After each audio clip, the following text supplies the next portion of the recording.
minutes. Dominate the football game. And hit them. Hit.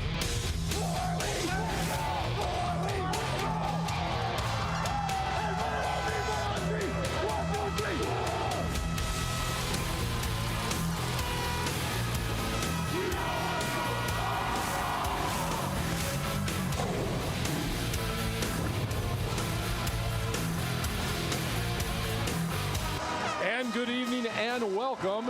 It is time for high school football, Rio Grande Valley style. We are having a non-district game right here in Weslaco, Texas, and it's at Bobby Lackey Stadium, Texas National Bank Field. It's a KWES production, and it's on YouTube along with Football Fred. I'm Scott Harrison. It's the host, Weslaco Panthers. They are out of District 31 6A. They are 2-2 in non-district action. They're taking on San Benito. They are still in the district Weslaco used to be in, 32-6A. They are the Greyhounds, and one of the greatest high school football games I ever saw was last year, but Greyhounds struggling this year. They're 0-4. Football Fred, though, still a big rivalry. These two communities not far from each other. Coach Stroman said this is the best 0-4 team I've seen in a long time.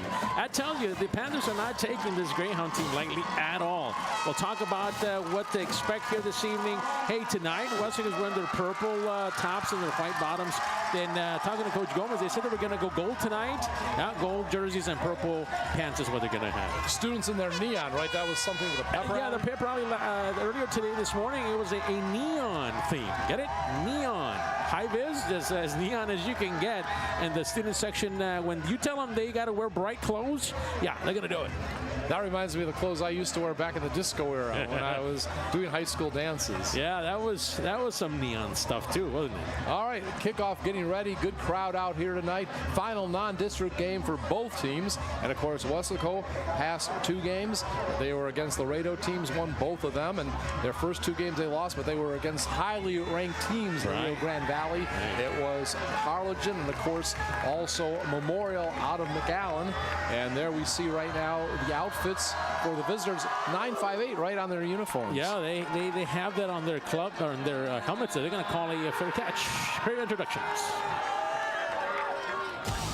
Devin Estebanes, Diego Reyes, Enrique Rodriguez, Jacob Pinoza, Jacob Padilla, Jacob Rio, Nicholas Ramirez, Ray Castro, Brian Gonzalez. Mental health and well-being begins with Dr. Daniel Lozano, former athlete and proud alum of Weslaco ISD. You talked to Dan Gomez today. He is the head football coach over at the Greyhounds. Lots of injuries on the team, but Tyler Ruiz will be a quarterback. He can run or pass the ball. And right now, they have a spread formation. Trips on the side, and the first run will be by the quarterback. Yeah, and, don't let this team fool you.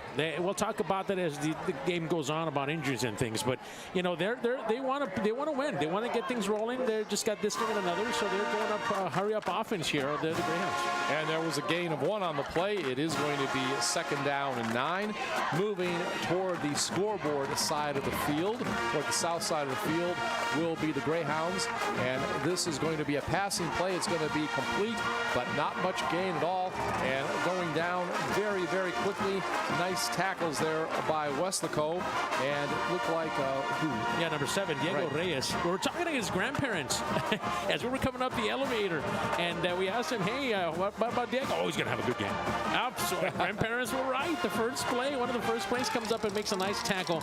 It's a 3rd and long now for the Greyhounds. Yeah, maybe a loss on that play.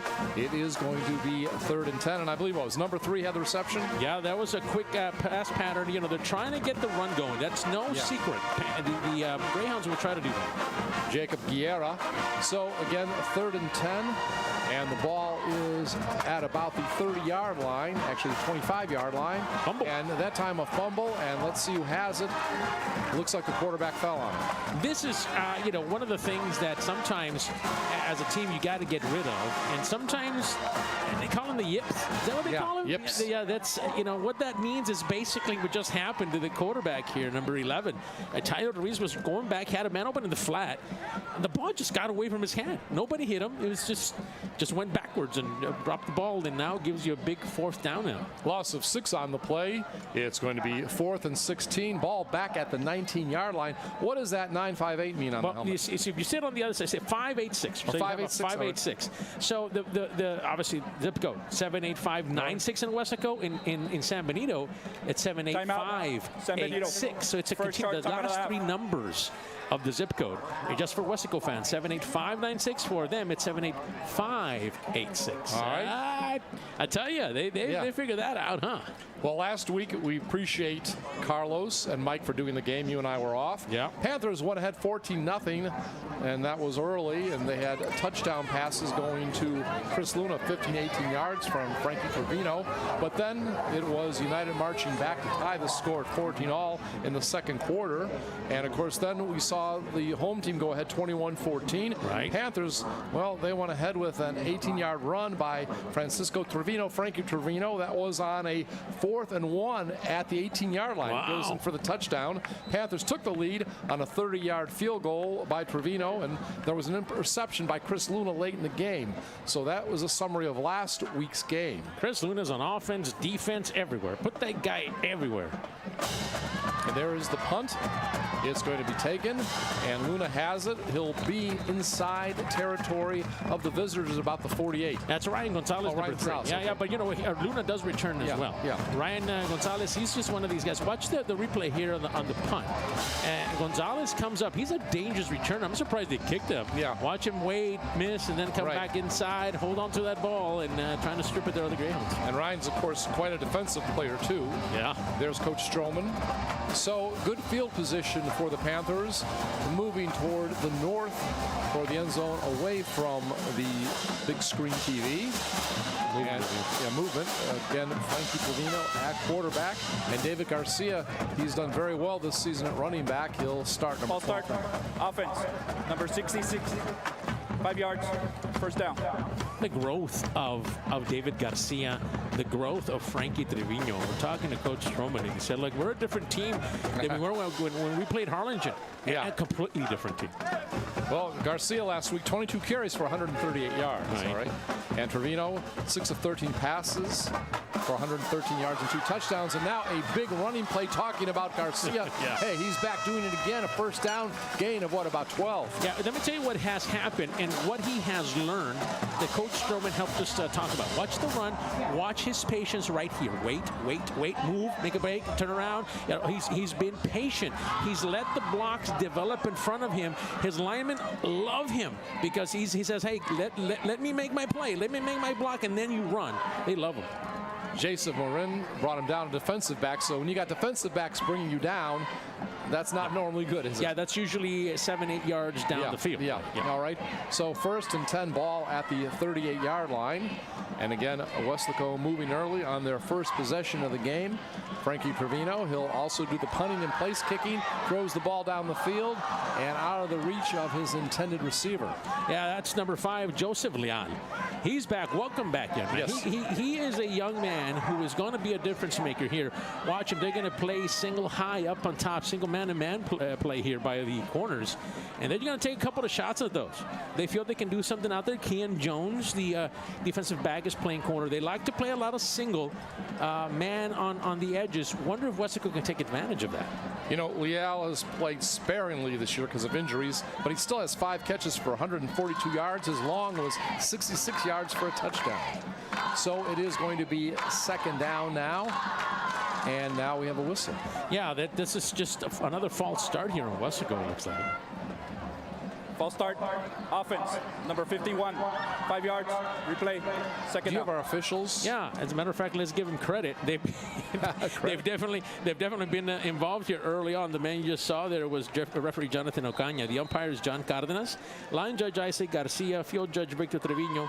The back judge tonight is Matthew Ocaña. We'll get to the last 2 guys after this play. 2nd down and 15. Ball back in the 42-yard line area. And this time, Garcia with another run. He picks up a few yards. Luis Sandoval coming up and making a tackle. Hey, right, rounding up the this chapter of officials is head linesman Marco de la Garza, side judge Leonel Salinas Jr. Watch that middle. And again, we're just being patient. We thought that as that continued, those were the officials here this evening. But if he was to continue to be patient, this is what we're going to see from him. So back to the original line of scrimmage. It's going to be a 3rd and 10. A ball between the 37 and 38-yard line in Greyhound territory. Frankie Trevino goes back to pass, goes downfield, passes high, and it was intended for Luna, incomplete. Just a bit too high on that pass. Had an opportunity. It was going to be a tight fit. Frankie was going to have to do his best dart throw, if you would, trying to get the pass there. Man open, but you have to get a little high there. Just couldn't quite get it there, and it's going to bring up a important 4th down here for Weslaco. Do you go for it? Well, you know, you're no man's land, right? You're too far for a field goal, but it looks like they're going to pick Frankie back there. He's going to eat your punter too. Yeah. So he's a double threat. There's Coach Stroman. Good to talk with him before the game. He's got the save and best tonight. Save and best. All right, there is the punt, and it is going to go into the end zone for a touchback. Yeah, it's one of those things where, you know, you just kind of wonder, those 2 penalties, you just can never get away from them. This is a big night tonight, isn't it? They're doing some celebration. We saw, speaking of Coach Stroman, a gold ribbon on his vest. Right, and it goes down to kind of commemorate and look at, just to make you aware, it is National Childhood Cancer Awareness Month. And they're calling this Glimmers of Hope. And that's why you have the gold that you'll see, especially on some of the cheerleaders. Some of the players are wearing it, making awareness for childhood cancer. And we had a nice, really what it was, a ceremony here for all the survivors and families of such. That was a very nice moment. And Principal Yvette Morales was out there before the game. Yes, she was. Of course, had her birthday recently. Happy belated birthday to her. And there's going to be a screen pass, and it's going to get about 6 or 7. Just a quick pass play. It looks like they're already going early on, just getting some pass patterns out there. Tommy Ramirez, the young junior. Watch him just kind of flare out, quick pass. Get it out there, trying to make some plays. Makes a linebacker miss, and then finally, guess who? Yeah, number 80. We got to get him a defensive number, somebody said. Javi Villa. Man, Jacob Villa. Jacob Villa has been doing Javi's. Yeah. Jacob is doing a great job here, moving from offense to defense. He's one of the leading tacklers on this team. Yeah, we'll talk more about that in a moment. It's going to be 2nd down and 6. So, again, Villa made that not such a big gain. We're going to have a running play, and that's going to be for short yardage. Yeah, there's really nothing much there. A bunch of purple jerseys.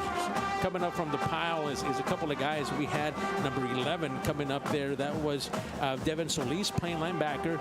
The senior coming up and making a tackle, getting off the block. That has to be the key tonight.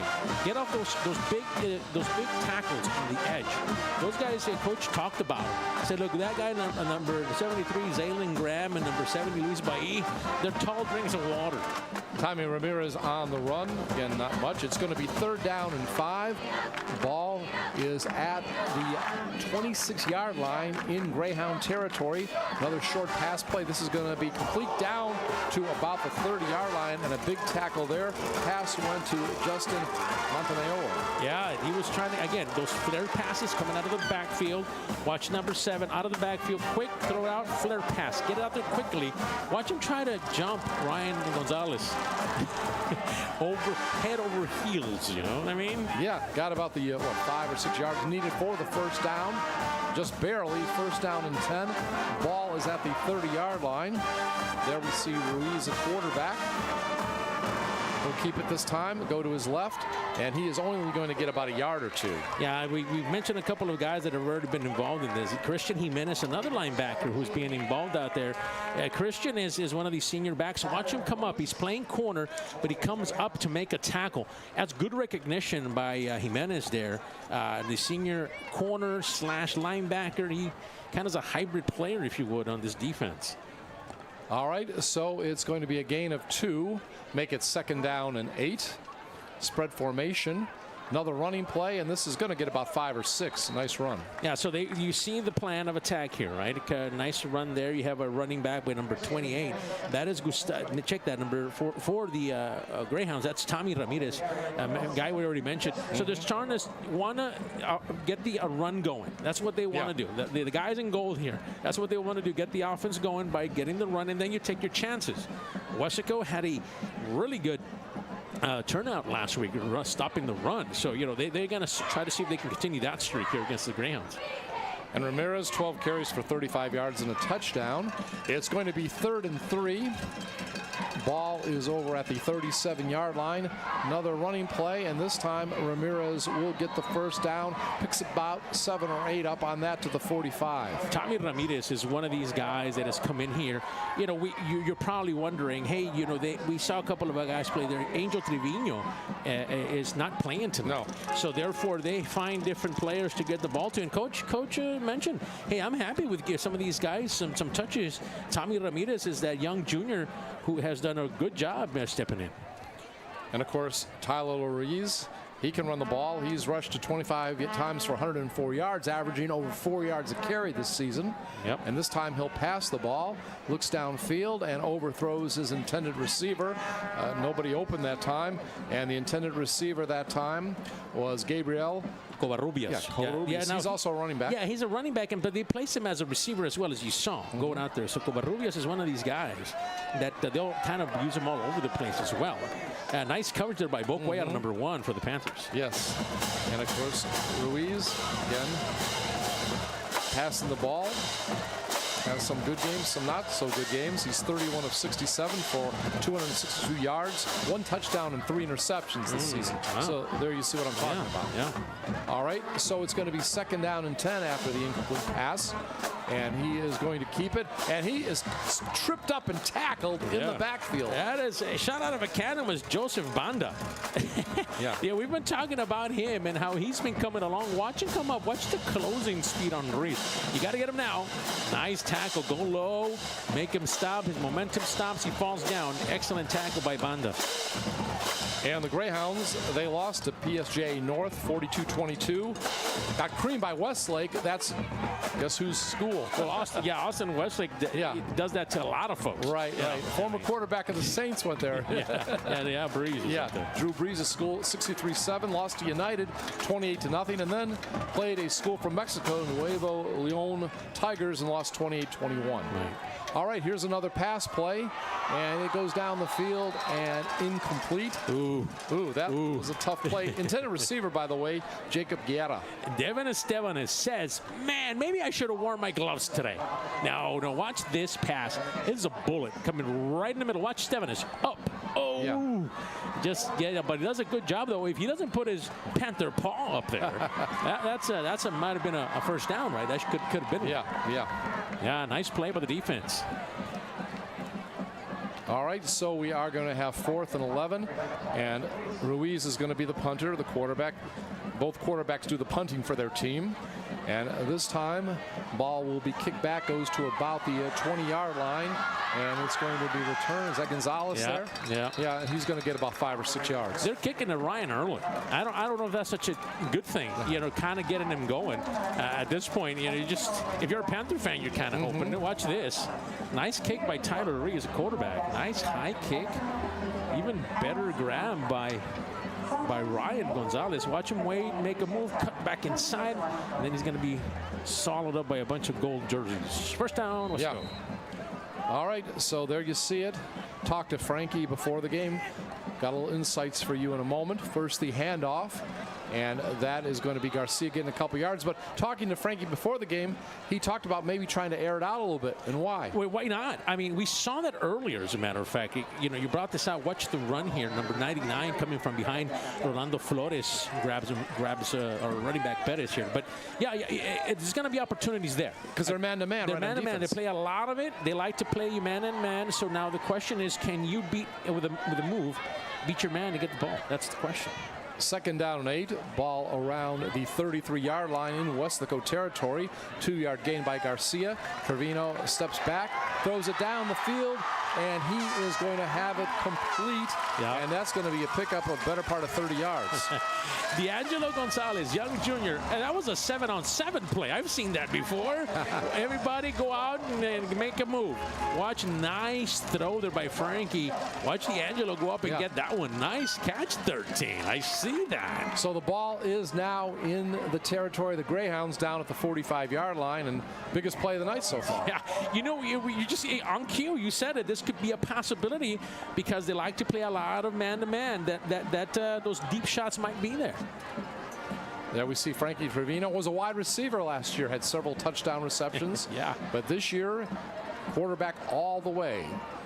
So here we have it, 1st and 10, and there goes the pass, and it is going to be incomplete. Now you give it a try. They were trying to roll the safety out there. Now watch it here. We might see it on the replay. This is the offense we've been talking about that he has basically mastered here by the 4th game. Yeah, watch him. Well, they're going to call it, looks like a timeout or a penalty. Okay, let's see what's called here. Illegal formation. Offense. 5 men in the backfield. That penalty will be declined. Down counts. 2nd down. I was only kidding when I said 7-man football. I didn't know that was the key. But, you know, going back to it, he has really got down to be able to do that, to know the offense. Yeah, we're in a pin, was Coach Stroman. Yeah, and that was the yellow pin. Again, tonight talking about anti-cancer. Yep. All right, so it is going to be 2nd down and 10. Trevino hands it off this time to Garcia, and he gets around some pursuit, and he's going to get maybe 5 or 6 yards. Look like in a moment there, or for a moment there, he might be tackled in the backfield. I thought he was. There was a good hustle there. Yeah, that was Rolando Flores. We've talked to him already a couple of times. Watch the speed. Rolando beats his man, comes up, misses Perez here, and then you got to get him from behind. Number 16 came up. Luis Sandoval from a linebacker spot. Had to jump and go get him. So it was a gain of 5. It's going to be 3rd down and 5. Ball at the 39-yard line. Remember, Trevino, I don't think he's going to kick from here, but he had that game-winning 30-yard field goal last week, so he's got a little... well, it's available if needed, right? Yeah, all right. So he'll drop back this time. He's got pursuit again, and this time he's going to pull the ball down. He's going to get down near 1st down yards. He gets it by a yard or 2. That's what he can do, and that's what he's understood of this offense. You don't have to do every single perfect throw. Go with what they give you. So what did they give you here? Watch this camera angle. Nothing develops. It looks like Roach was open, number 9 there, but nothing there. He comes over, comes around, and picks up a 1st down. That's what they give you. That's what you take. And Coach says that's where he's grown. He's gone over 300 yards rushing this season. Came into the game with 299 on 58 carries.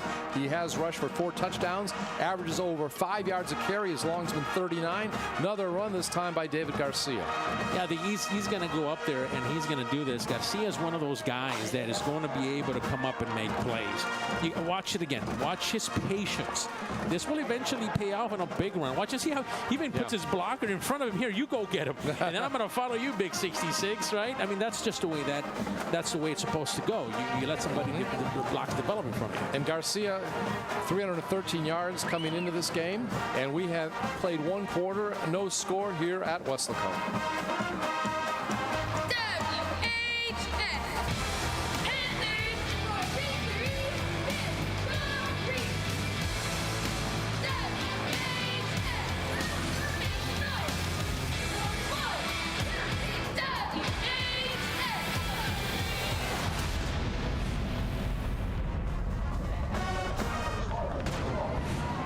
Yep, go Panthers. And we're talking about David Garcia. Beautiful look at the skyline as we head toward nighttime here. Nice. All right. Garcia came into this game 61 carries for 313 yards, averaging over 6 yards a carry, has a couple TDs. And you were talking about him breaking one. He has a long this year of 35 yards. Yeah, and I think he's due for one. His patience will be definitely something that we got to look for here this evening, especially with a long run. I think it'll happen tonight. So we do have 2nd down coming up, 2nd down and 7. And this time it's going to be Garcia again. You talked about that long run, and he is going to get down to about the 2-yard line. Ball was on the 30. He rushed for 27 yards. We talked about his longest was 35, almost matched that. Yeah, and that's what we've been talking about. When you're patient, it will be rewarded. Patience will happen if you just give it a little time, and that's what the coaches have been talking to him about. Big run. 1st and goal to go. Ball around the 3-yard line. Garcia will get it again, and he goes for the touchdown.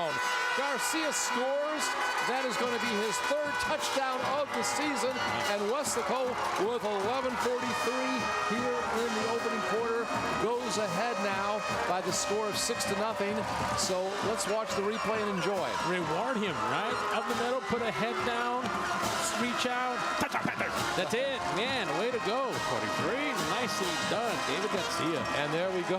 Frankie puts the extra point up. It's good. So we have 11:43 remaining here in the second quarter. Weslaco over San Benito, 7-0. This is a KWES production. We didn't see a previous script of what was going to happen. We were talking about just how patient has been in these past few games. He was able to be patient. Sometimes it would take a loss, sometimes it wouldn't develop, but we saw it last week. It really started paying off his being patient.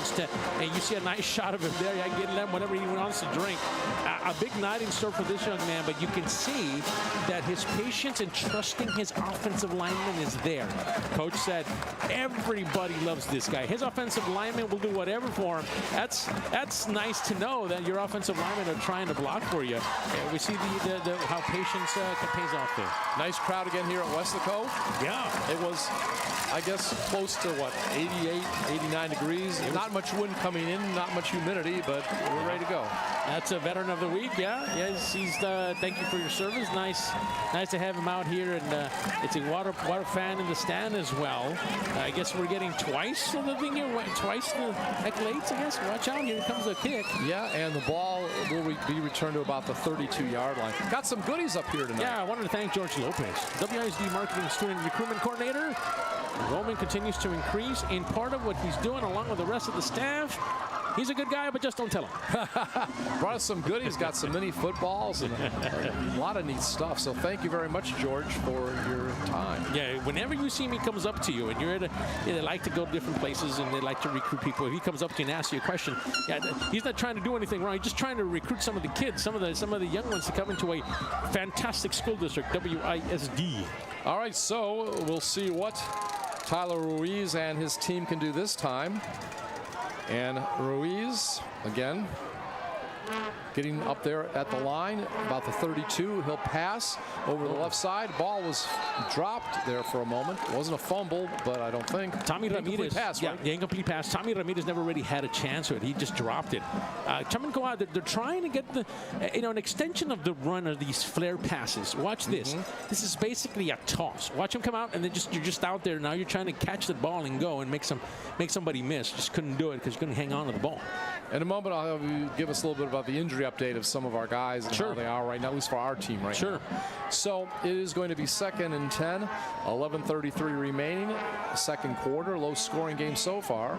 And this time it's going to be another run, and that's going to be about 7 or 8 yards. Nice job out there on that particular carry. Panthers came on a blitz, and they passed the runner on the way to the quarterback. Watch this. Everybody's in the front of the face of the quarterback, and then number 14, boy, talking about injuries, he came back. Mateo Gomez, Matt Gomez, number 14.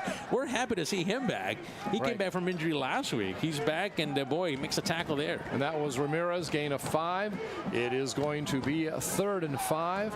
Ball is at the 40-yard line, moving toward the south, away from the scoreboard in this quarter is San Benito. This time a quick pass, and it's going to be a first down, pickup of about 10 on that particular play. And nice job by Christian Estrada, I should say. Yeah, they're trying to get the ball out there. This is no secret. Here we go. Christian Estrada, senior receiver. Again, quick pass patterns.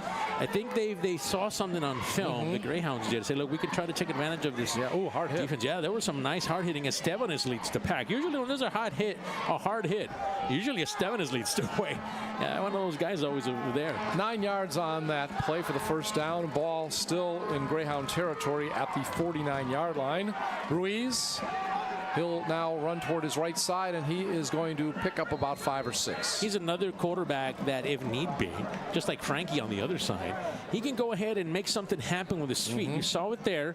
Everything breaks down. He was trying to go out in nice defensive coverage there by the Panthers, where they held their own outside. And I was wondering, okay, there's not one. I thought there was a flag. There isn't. There's a good look at your Panthers defensive players. That's number 22. That's Banda, Joseph Banda, a good player. He's a baseball player, right? Yep. Christian Jimenez, linebacker. The linebacker crew is there. those guys are out there. So the ball is in Panther territory at the 46, officially a gain of 5 on that play. Second down, and this time it's going to be a rushing play, and it will only pick up maybe a yard or so. A tough sledding there that time for Ramirez. Yeah, nothing much there. That defense has really improved since we've seen it literally grow together. Matt Gomez, boy, putting his face mask, helmet, number, jersey, everything on that. Goes backwards. Matt is a senior linebacker. What about some of our injuries, at least on defense right now? Yeah, on defense right now, you think about, how we've come along. Really, at this point, nothing major for Weslaco High. We do have on the offensive side, Freddy Reza still on the protocol, but everybody else right now on the defense is okay. We'll talk about the offense when they're on offense. So it is going to be a third down, gain of 1 on that play. Third down and 4, rolling to the left. Pass play, it's good down to the 40-yard line, and that looks like to be a first down by about a yard. And in on that reception, again, Christian Estrada. Yeah, and again, you're starting to see if we've seen that this run hasn't helped us early. They're going to try to open up the pass a little bit. A nice catch there and nice tackle by a bunch of Panthers. I mean, you had Gonzalez and a bunch of other people out there. So it is 1st and 10, ball at the 40-yard line, and this time not much running room, and Ramirez is going to be ankle tackled, and he's going to lose about 4 or 5. But let me tell you who created all sorts of problems. That doesn't count as a sack, but that counts maybe as a loss in the backfield. Watch number 54 come up, grab the jersey, don't let go. Hey guys, let's clean it up. Matt Gomez comes over, he cleans it up along with a bunch of other guys. Javi Jacob Bia was there as well. Yeah, he didn't let go. Tugging on that gold jersey. Ball back to the 45-yard line, loss of 4 on the play. So it's going to be 2nd down and 14. What do you think of Ruiz? Yeah, I think he's a dangerous player. You got to watch him at all times, because if he can't throw, he's going to run. All right, this time he thought about throwing, but he is going to, throw at the last second, and maybe he would have been better off running. Yep. Pass is broken up. It would have been a first down had it been caught, but incomplete. And that's his poise. He sees that, hey, I'm going to get a good amount here, but he wants to make the play. Watch him. Hey, should I run? He should have probably run there. But he saw a quick opening, but the Panthers closed quickly. Yeah. And number 7 there involved. That's Diego Reyes along with Matt Gomez. Matt Gomez has been all over the place here in the first half. 3rd down and 14. Again, ball in Panther territory at the 44-yard line. No score so far. And again, not a big year in scoring for the visitors. They've had no more than 22 points. Second charge. They're going to call timeout here. Looked like the Greyhounds are. All right, I do want to mention this while we have a moment. I know the Reyes family a little bit. Obviously, one of the sisters, the oldest sister, Kat Reyes. Last year she went, or was there for a couple of years, but last year at McLennan, played softball. They went to the national championship game. She was voted the top softball junior college player in the country. Wow. And now we have a water polo team, and one of the sons plays water polo. But the person we want to highlight right now is Lola Reyes. Okay. And she's playing volleyball. Also, obviously, she's a member of that state championship softball team that won the 6A title. This week, she has verbally committed to Temple College, and they have a great tradition in softball. Well, congratulations to her. Congratulations to also the people on their screen here. No doubt they've done a good job, good accomplishments. Just the fact that you're here supporting your Panthers is an accomplishment. Glad to see all the folks out here. Cheerleaders always doing a good job, cheering on. You see the yellow there, Childhood Cancer Awareness Month. They're promoting this and being able to help out as many as possible and be aware of that. So 3rd down and 14. Let's see what will happen for San Benito. And again, we have a whistle. It looks like Weslaco called the timeout. All right. Weslaco. And again, we do want to make a correction what we talked about before. We were talking during the pregame show with Carlos and Mike about the fact that when you think of San Benito, you think of the late Freddie Fender. Right. Great singer, had a couple of big top 40 hits. Wasted Days and Wasted Nights was one of them. Yeah. Back in the 70s, they even played it on top 40 Chicago radio stations where I grew up. Well, anyhow, it's not his grandson. We thought it was, but he is a grandnephew or something? Grandnephew, right. Yeah, so he is a running back for Weslaco, and he's had some ankle problems, and we're not sure if he'll get in tonight. He did warm up with the team, but we want to congratulate David Perez. Yep. His mother lives in Weslaco, of course, obviously related to Freddie Fender. She's at the game, I believe, tonight, and it's so cool. You know, San Benito's just known so much because of Freddie Fender. He's on the water tank out there, and it's great that his grandson is with Weslaco. Yeah, As far as great grandnephews with Weslaco. And since we're talking about San Benito, we wanted to mention a coach, Virgil Garcia. He was from the class of '61, a coach in San Benito, passed away this past August. Our condolences to the family, the Gomez family in rest. No doubt, a great coach, Virgil Garcia. May you rest in peace. Well, now he's probably up there enjoying the music of Freddie Fender, right? Freddie Fender. All right, there's a pass play. It's going to be complete. It's going to be a first down, probably about 15 yards on that play. Yeah, he had to get to, he got to more than half of that, so it's going to be closer fourth down. But you're right, it makes it closer now, about 5 or so. Yeah. Nice pitch and catch, and watch the move here that has to be made. A nice move there by Justin Montemayor. We talked about this senior wide receiver.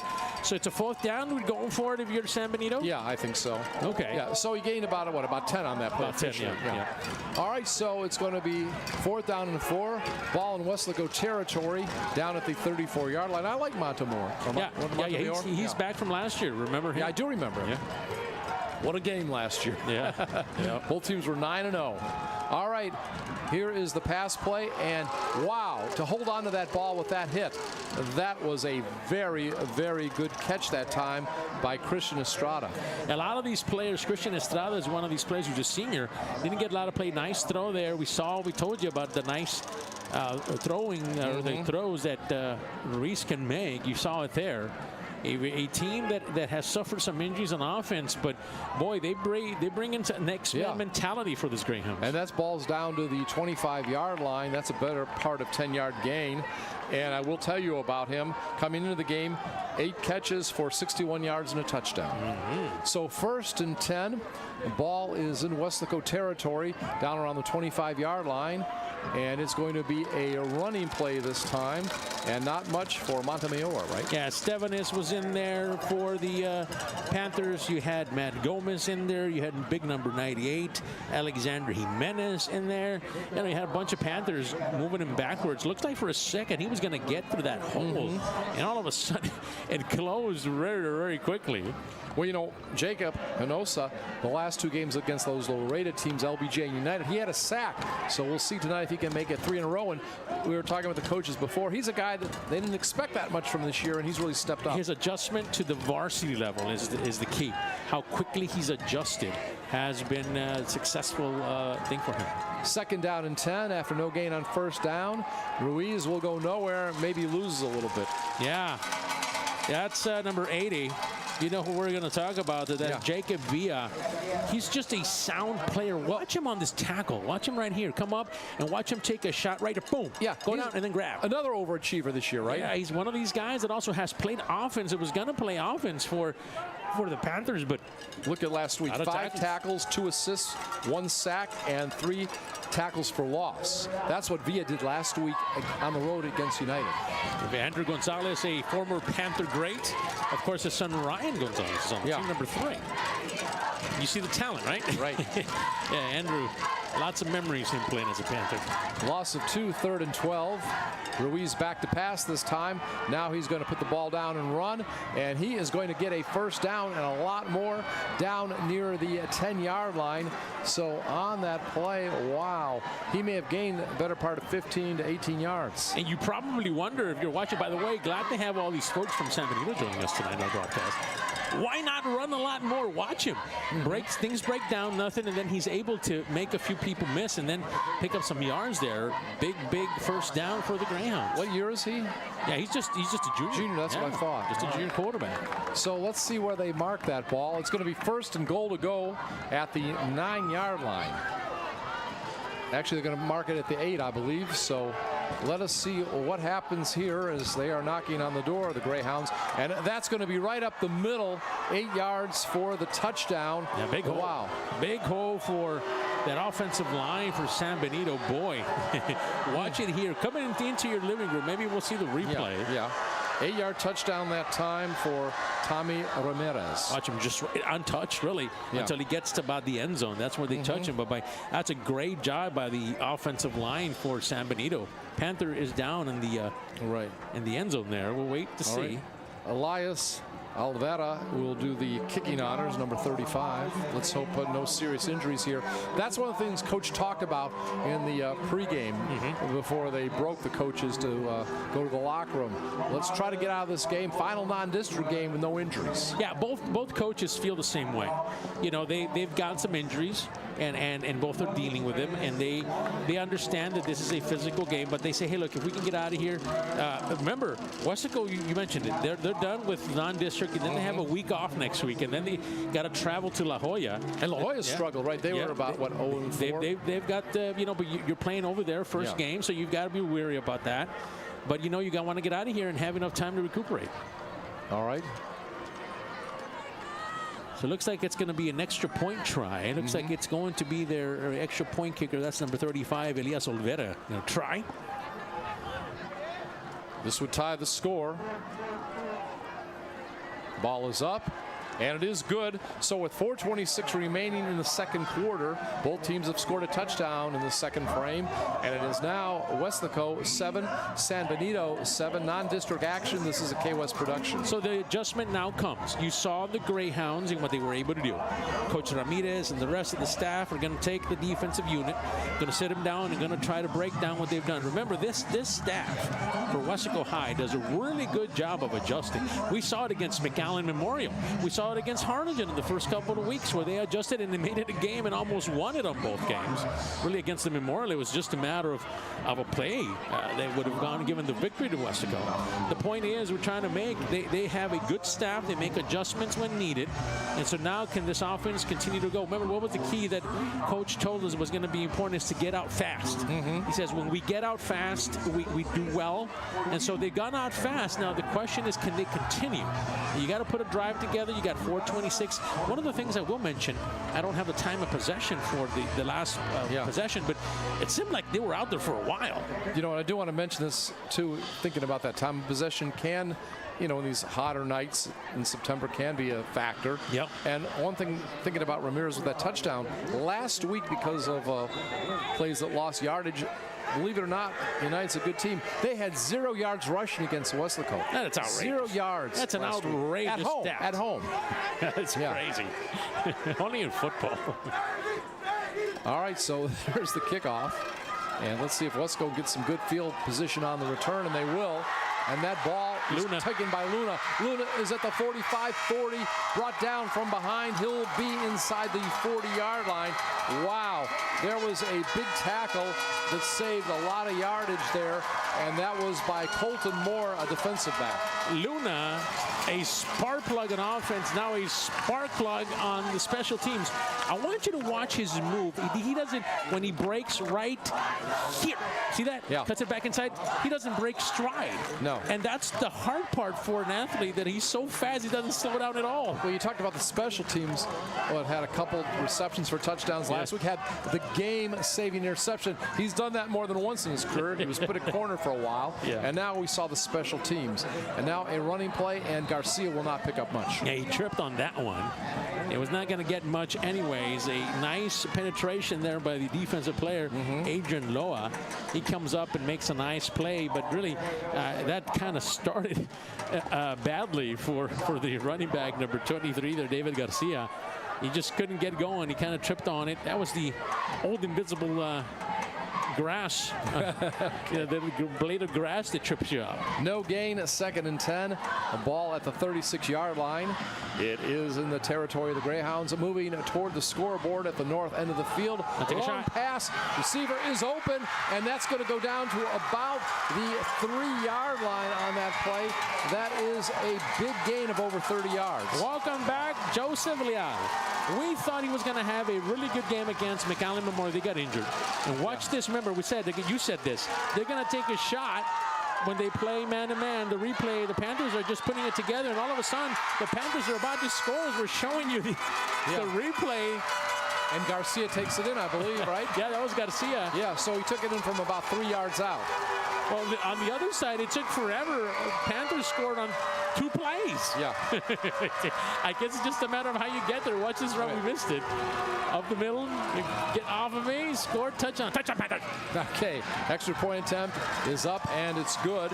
So we have 3:17 remaining. By the way, Frankie doing the extra points now. 3:17 remaining here in the second quarter. Panthers come back quickly to take a 14-7 lead over San Benito. This is a KWES production. Yeah, the party lights, the flex cam, the highs viz, the neon colors. Yeah, all this stuff is in full effect here at the old meeting place on Friday nights. Bobby Lackey, show us the guns. Show us the guns. That girl, she showed us the guns. That's what I'm talking about. You go. What else? Anybody else want to show the guns? Yeah, you. Yeah, you know, her too. Get everybody in. But what's it? It's a flex cam, not the kiss cam. Yeah, it's a flex cam. Why not? Get started early. That's right. Everybody doing the flex. This is the kind of stuff you enjoy on Friday night. Those neon outfits. Yeah, those neon outfits. Everybody's showing the guns on the flex cam here. It's a fun night. You know, it's the last game of non-district. And we don't have that many home games this year, Weslaco. Yeah, let's take advantage of this and the party lights. Yeah. We've shown the party lights. Yeah, we've shown the party lights tonight. Here comes the kick. The kick is off. And yeah, it's a fair catch. Fair catch, yeah. Okay. Everybody's still on flex cam. That's right. Everybody's having a good time showing showing off on the flex cam. Yes. There you go, young one. Way to go, Mom. Mini cheerleader. That's right. She's showing her guns to us. All right. It's been an interesting game here. I mean, different ways of getting there. Weslaco quickly, 2 plays. Big return by Chris Luna. Big play to Leal, and then you run it in for a touchdown. On the other side, San Benito wanted to slow things down and possess, you know. Now, talk about we have a couple guys out still offensively. You said Reza. Right. So Freddie Reza, running back, we're still missing him, senior running back. He's still out of the protocol. And then you have a lineman. You have one of these young men who's out. Gavin Jimenez is out tonight. And so he's just more precautionary than anything. So one throw, TJ D2. Ruiz with the pass, and it is incomplete. Yeah, there was nothing there. He had to make a circus catch there if he was going to catch it. That was Justin Montemayor, the intended receiver. As we see the replay of that, we also want to mention that David Perez, we get mentioned, he is the great nephew of the late Freddie Fender. Right. And he did try to work out before the game. He has an ankle problem, but they may try to hold him out tonight, but he's number 20. We may see him at some point. That'd be nice to kind of give him a little bit of a sweat. He's excited, you know, because San Benito obviously is Coach great said uncle that. was famous. Coach said about that. He said, look, we got some guys that are, you know, we don't want to play, but if we give them a little bit of a break, we might put them in, you know, we'll see. Spot play. 2nd down and 10. And this time it is going to be a big run. And it's going to be Ruiz down to the 47 of Weslaco. So he on that play got 23. Yeah, and nice patience. We talk about patience on the other side with David Garcia. Watch the quarterback here, Tyler Ruiz, makes a move, and then goes. Missed a tackle there that could have maybe slowed him down, but then you have to come up on the corner. That was Kike Rodriguez coming up from his defensive back spot and making a tackle. So the ball will be at the 47 in Weslaco territory. What is the timeout situation? Can you see? Yeah, we'll see here. Weslaco looks like they have 2. Well, on the other side, San Benito still has 1 remaining. All right, thank you. And again, 1st down and 10. So there is time, 2:56. Tyler Ruiz with it, and he is going to get it down to about, well, I don't know, not much gain there. Yeah, about 2 yards, maybe a yard, 2 yards tops. So he went so far backwards on that one. He was chased. Watch the chase, and the chase is on. Watch him turn around, and he's going to be chased by a couple of Panthers. Really, Christian Estrada. Ray Castro was out there, number 24, putting some pressure on. So officially, we're going to give him a gain of 1, 2nd down and 9. Yeah, he did gain 1. He just went so far by the time he threw it. He was almost 8 yards in the backfield. But didn't take much time.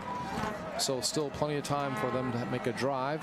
And it's going to be a running play this time. And it's going to get down to about the 42-yard line. Still about 5 yards short in on that carry. Tommy Ramirez, who scored a touchdown. Christian Jimenez. Watch him come up. Watch him when you know you're going to make a tackle and you know it and it's coming. Watch him. The emphasis. I'll put you down. I'll do my best. Puts him down. Nice tackle there by number 17. That's right. Christian Jimenez. You know you're going to have to make a tackle and you're going to have to hit him hard. Nice tackle there by Jimenez. Gain of 4 on the play. It's going to be 3rd and 5. Ball at the 43-yard line in Weslaco territory. Clock running. Approaching 2 minutes. Not a 2-minute warning. No, in high school. Not in high school. Now in college, now in pro. When is high school coming? All right. No. There's the draw play, and Ramirez is going to be very close to the first down, gained about 5. Estebanes with a big gain stopper. He went low.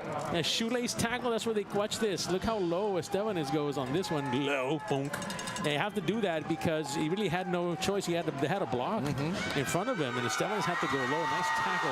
Bring up a 4th down and shot. A little short. So 4th down and less than a yard. Lots of students out here supporting their school. Yeah, we why have a not? Timeout? Yeah, why not? You have 2. Timeout. So you could, if you get the ball back on offense, you can use 1 more. So a nice timeout by Stroman. And again, these teams are not in the same district anymore, but we heard Carlos and Mike talk about this. A lot of historic games, hasn't there been, over the years between San Benito and also Weslaco? Right, and it has. Obviously different cast, right? You have different people. The game is obviously not as meaningful as it was last year. And you had the cheerleader of the week, so congratulations to that young lady. Great accolade, congratulations to you. But the injury bug has really started to show up. Weslaco. Don't they have a big defender? I'm sorry, but have big defenders out also. Yeah, for one of my favorite players from last year, Mando Garcia, also is out tonight. Yeah. And number 27, he's one of their top, if not their leading tackler. He's not out there tonight. So, so you have some players that are out. The injury bug kind of goes around and makes its way in different teams, and we just hope that the Greyhounds can get over some of these. 4th and 1. Tyler has it. He'll hand off, and it's going to be very close. I don't think he got it. No. I think he lost one. Yeah, that was Ramirez.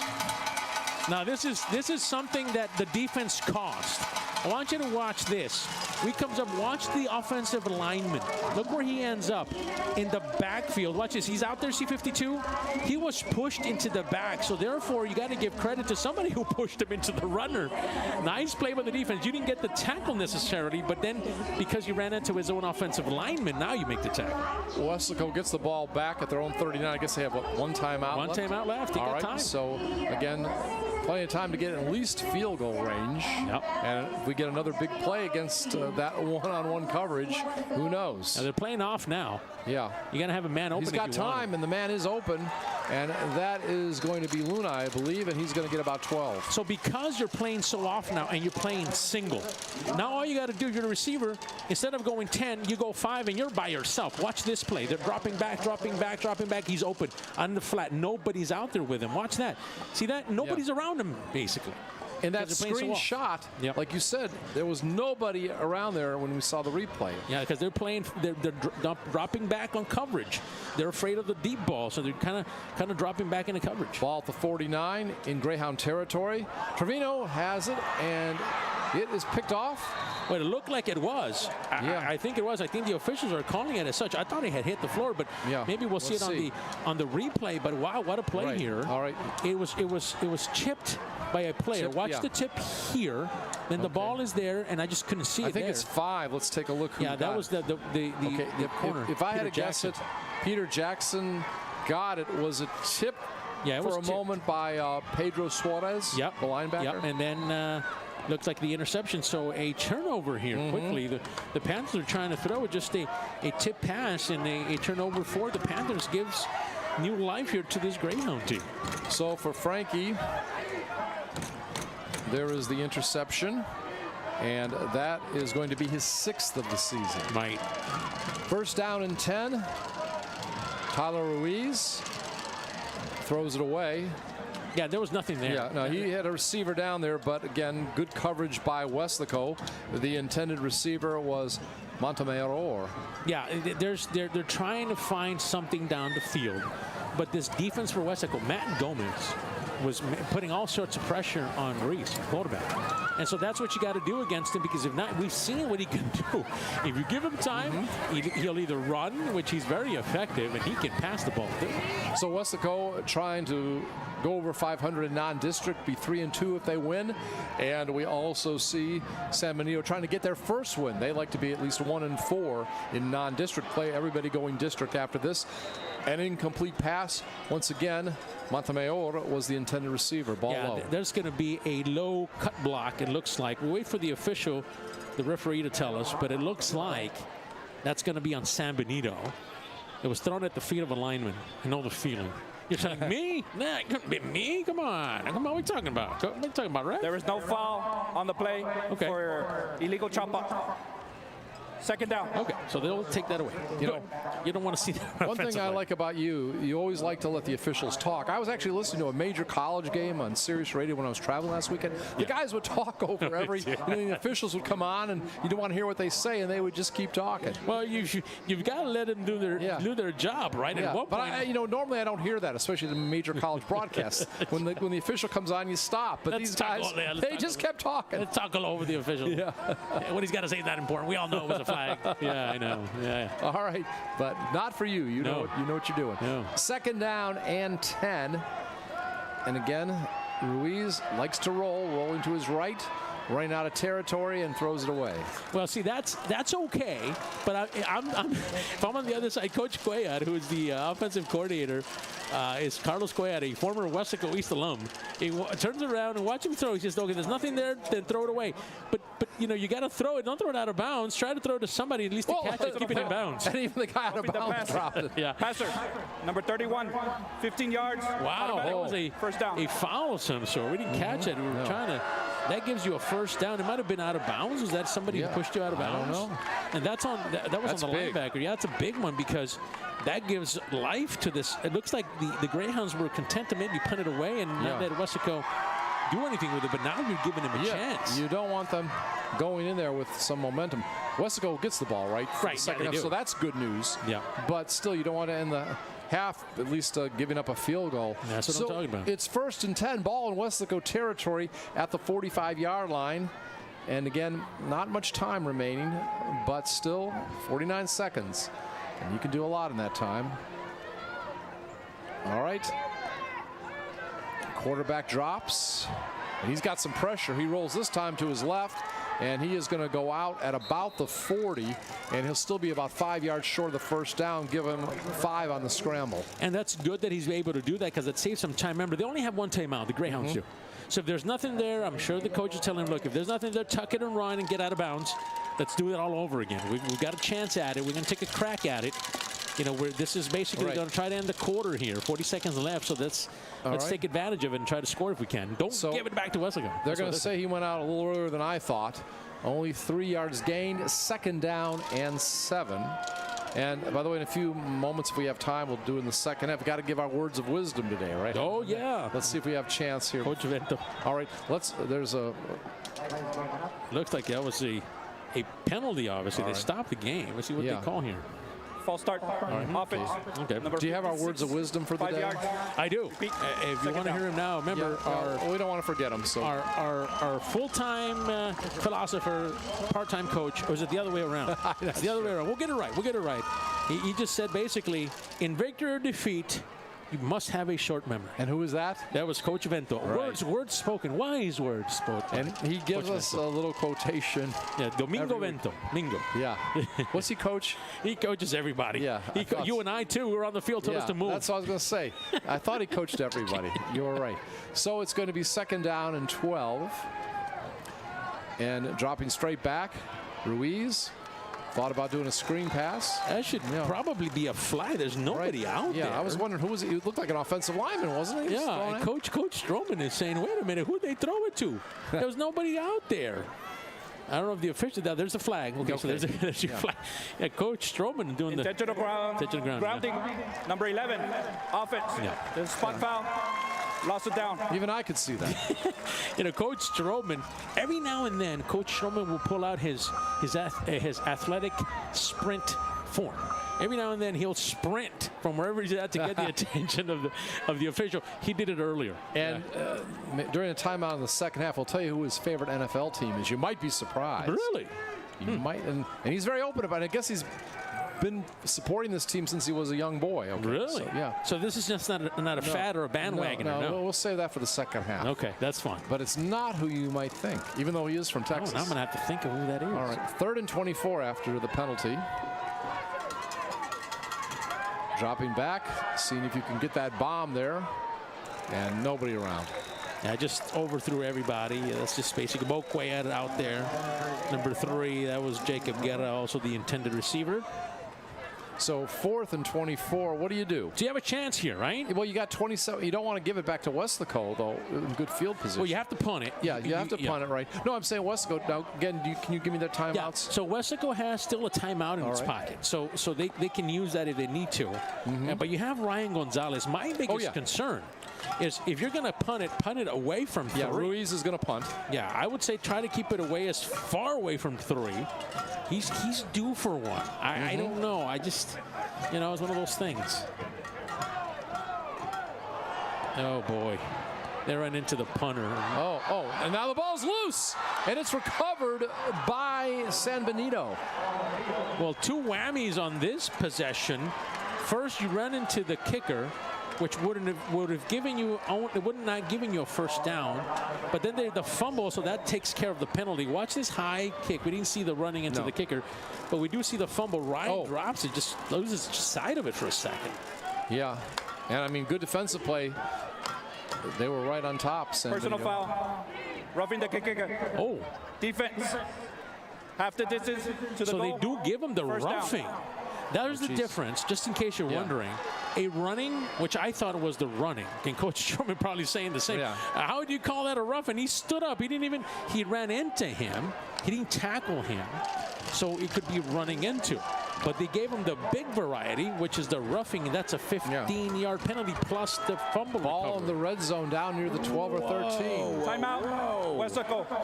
Yeah, Coach is not happy. No. Yeah, he understands the fumble part of it, but he said, "Look, I'm still upset about the running and roughing game." There's Coach Vento, in case you're wondering. The guy just talking to number 54, talking to number 50. He's talking to a bunch of different guys. He's telling them he's talking to Nicholas Ramirez. And, last week, one of the things I talked to Coach a little bit about last week's win over United, always a good team.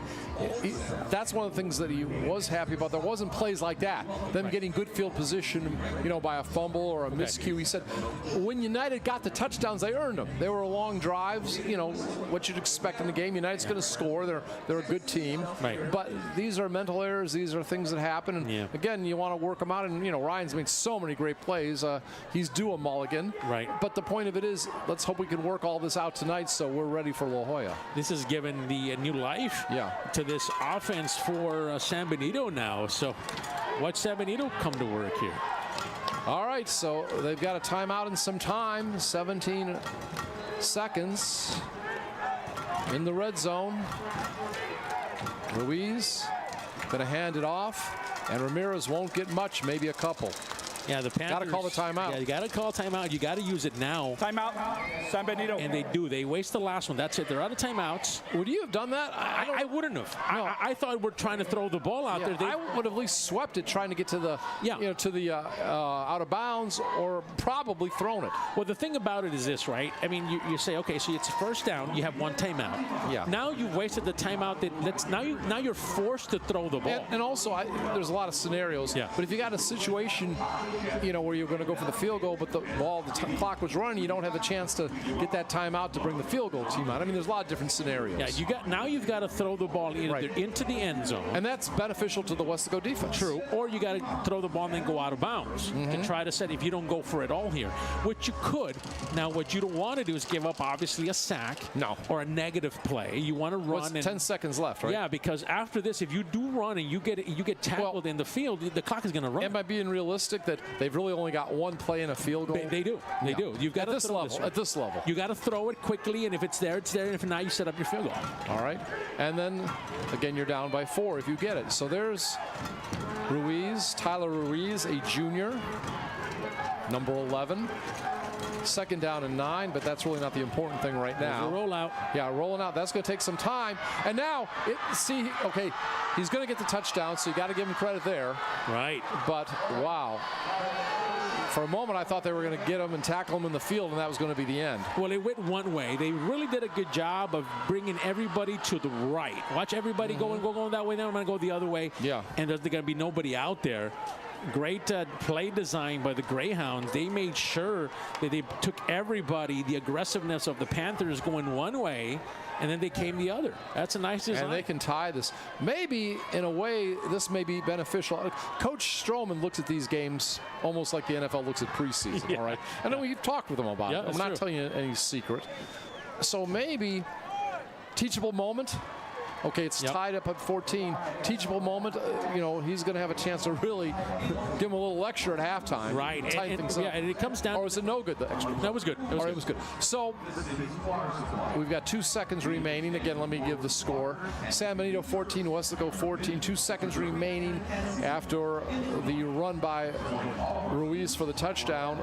This is a KWES production. So again, I don't think they're going to do anything with the 2 seconds. But what do you say to the team at halftime? Well, first of all, you said, look, kudos, congrats, great. We started fast, but then we let them come in just as fast with our mistakes. You're right. This is stuff that you can go back and talk about, like that running or roughing into the punter. That would have given them a big first down. Yeah. And then of course the fumble, that kind of stuff, stuff that you can try to stay away from, gives life to a team. San Benito, really honestly, twice, if not maybe more, was okay with punting the ball and playing defense for a while. They were okay with it. It was a gift that was given to them. Now Ryan is going to get a chance, I think, to return here. The return has to be on with 2 seconds. Yeah. You're going to try to score here if you can. That's going to be on the return or nothing. Yeah. Unless there's a penalty, Sure. of course. So we'll see. They what might just squib it, I think. Yeah, there's the kicker. That's Elias Olvera. So he will kick it off. And we're going to play rugby here. Luna's going to get it. Luna has it. If everybody wants to get it, you want him to get it. But that is going to be it. He is going to be down, and we are going to see Weslaco get the ball to begin the second half. Any quick words? Yeah, I think we've said what we said. You got to make adjustments, get him, and I think we'll be okay. All right, so we have played 2 quarters of play, and this is the final non-district game for both teams. We are at Bobby Lackey Stadium, Texas National Bank Field, and it is all tied at 14 as we go to the half. Weslaco and also San Benito will have the bands, and of course then we'll be back for second half action. This is a KWES production.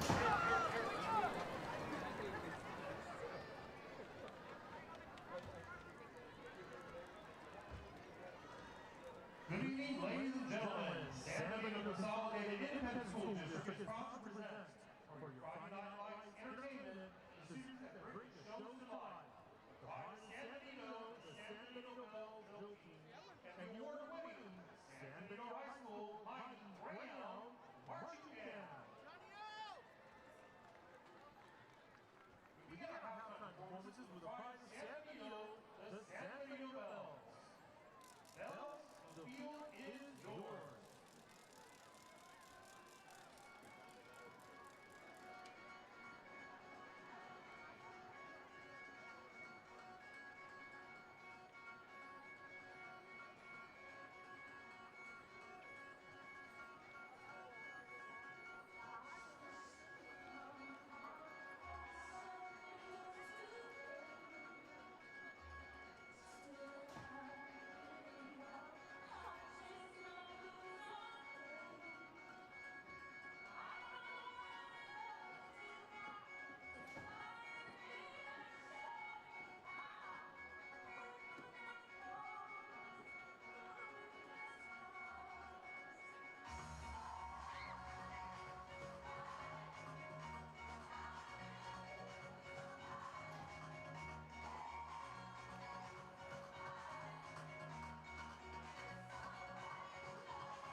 The Bells have spent the last 5 decades entertaining audiences across Texas with their performances.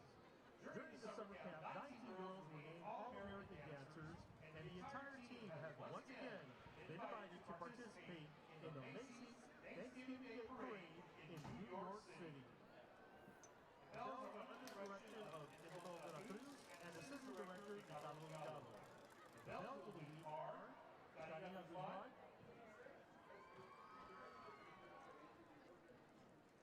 and Jordan Garza. This week, the Bells will perform a pop routine to work it out. Bells, the music is ready.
Once again, let's hear it for the San Benito Bells.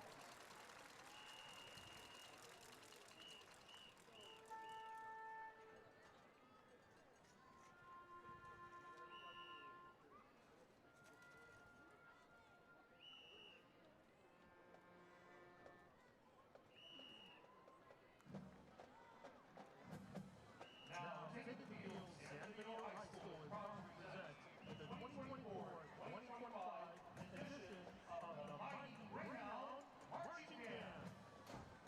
Tonight's performance will include portions of the 2024 UIL show titled Inspired, featuring musical selections from Muse, including Madness, Supremacy, Butterflies and Hurricanes, and Exogenesis Symphony Part 2 and 3. The Coast Guard captains Lieutenant are Tanya Serna, Jose Goriaga, Heidi Cruz, and Coast Guard member of the week is Leia de la Garza. The band section of the week is the Color Guard. The featured musicians for today's performance will include Cecilia Hernandez, Ruby Garcia, Vanessa Vasquez, Sonia Mendoza, Leslie Torres, Sergio Velasquez, Saldivar, Lana Karate, Valeria Torres, Mia Salinas, Troy Hawkins Rada, Alan Cano, and Caleb Garcia. Now, under the field direction of drum majors Emma Aguilar, Nathan Guerra, and Sam Wisdom Soap, please put your hands together and help us welcome the San Benito High School Mighty Greyhound Marching Band.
concludes our halftime performances here at Weslaco ISD. The staff of the San Benito Greyhound Band include Director of Bands Dani Mendoza, Assistant Directors Dulce Rodriguez, Rafael Garcia, Julio Barrera, Noe Garcia, Arturo Rivas, Jorge Mujica, Raul Garza. The Greyhound Band would like to thank the San Benito CISD Board of Trustees, Superintendent of Schools Fred Bettis, San Benito High School Principal Mamie Lopez, Veterans Memorial Academy Principal Gracie Martinez, and the dedicated band boosters, parents, and families. The San Benito Greyhound Band wishes the Weslaco High School Band the best of luck during this marching season. And remember, San Benito fans, once a Greyhound, always a Greyhound, and go Greyhounds!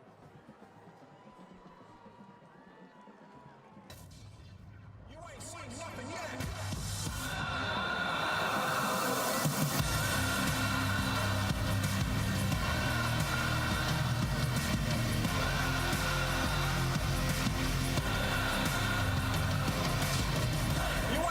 Nothing yet.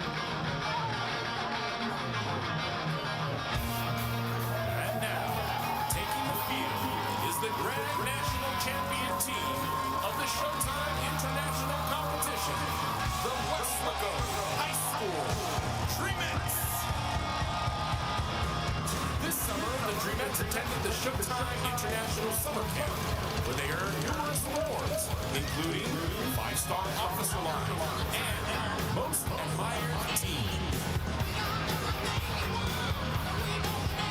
The Dreamettes would like to thank our Weslaco High School administration, all our Dreamette parents, our booster club, as well as our Weslaco community members for all their support throughout the year as the Dreamettes strive to pursue excellence in all they do.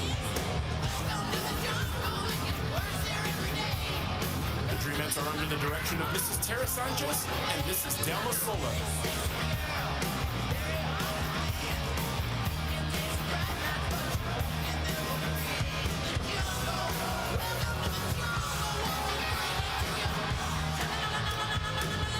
Officers for the Dreamettes are Second Lieutenant, Sophomore Chanel Rodriguez. First Lieutenant, Junior Savannah Rico. Captain, Senior Natalie Cabrera. And your Major, Senior Trinity Solis.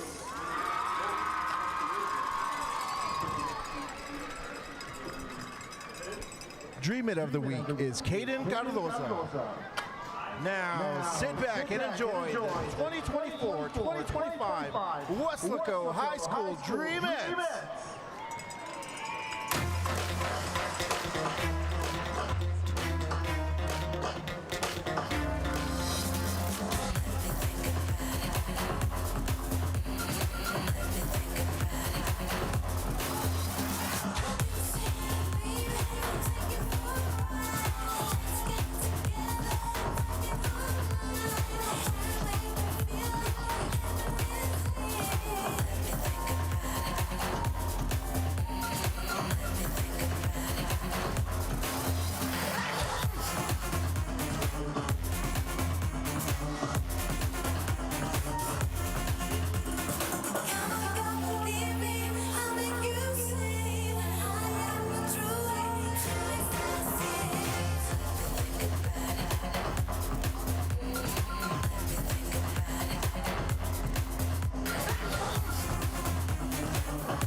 tonight's halftime performance. Taking the field is the award-winning Weslaco Panther Corps. The Panther Corps is under the field direction of head drum major Alexia Tirado, assistant drum major Kristen Rodriguez and Sofia Hernandez. Pace center officers are Captain Emily Martinez, Co-Captain Catherine Molina, First Lieutenant Idali Camacho, Second Lieutenant Emily Martinez. Tonight, the Panther Corps will be performing a portion of their 2024 UIL Pigskin Marching production, Behind the Smile. Now get on your feet and make some noise for your Weslaco Panther Corps!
boys under the direction of Rodrigo Leon. Assistant directors are Mario Vallejo, Alfredo Noriega Jr., Ernesto Ortiz, Noe Ramirez, Michael Perez, Diego Cavazos, Emily Munoz, and Jason Rodriguez. The Panther Corps would like to thank the Weslaco ISD Superintendent of Schools, Dr. Richard Jimena, the Weslaco ISD School Board, Weslaco High School Principal Yvette Morales, the Weslaco High School Band Ministry, the incredible City of Weslaco for supporting the fine arts.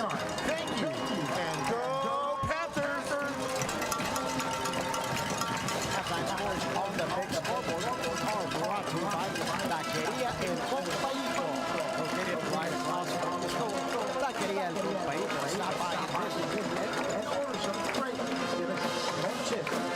Taquitos, a variety which includes the steak, trompo, fajita, tripa, and more. Taqueria El Compañito.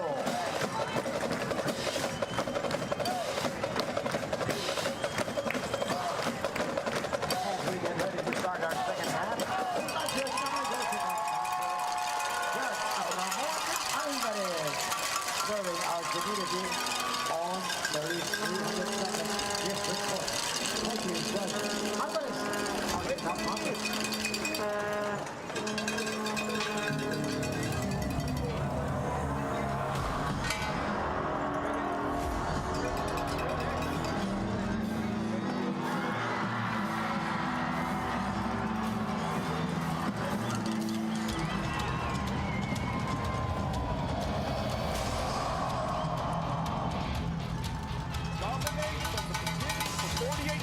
Dominate the football game. And hit them. Hit.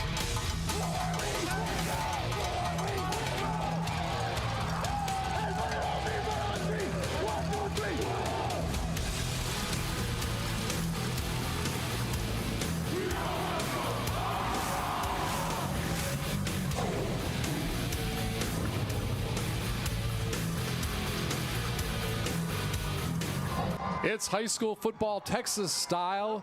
We are in the Rio Grande Valley, and this is non-district action between the Weslaco Panthers of 31-6A and their former district opponent when they were in 32-6A, San Benito, the Greyhounds. It is halftime. The score is tied at 14-all. Weslaco coming into this game, non-district action, 2-2, 0-4 for the Greyhounds. And as we look at the first half, well, we see it was David Garcia scoring first, and that was on a 3-yard run in the beginning of the second quarter. Then we see San Benito coming back, and that was an 8-yard run by Tommy Ramirez. And David Gonzalez, after a big pass play to Joe Leal, he scored from a few yards out. And then after a turnover on a punt, well, gave real good field position after also a roughing the kicker penalty.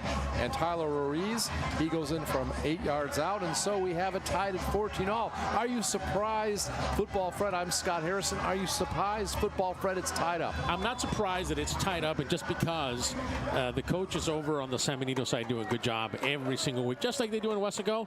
I just think here comes the onside kick. You got to go get it quickly. If you're Weslaco, why not give it a shot? Weslaco was ready for that one. They saw it. They've seen it already twice, this non-district. So nice pickup, nice catch there. Being able to be aware for it was Carlos Ochoa, number 9. So the Panthers, good offense. Andy Munoz, Chris Luna, David Garcia, Outside. Diego Salazar, Kicking team. Penalty will be declined. First down. Gavin Jimenez, Julian Longoria, Justin Elizondo, Matthew Reyes. Mental health and well-being begins with Dr. Daniel Lozano, former athlete and proud alum of Weslaco ISD. And that's our offensive team for Weslaco. It's going to be a first down and 10. Have it around their own 47-yard line after recovering the onside kick. And there's David Garcia. He's off to the races, and he will get down near the 32-yard line. And that is a big play of about 18.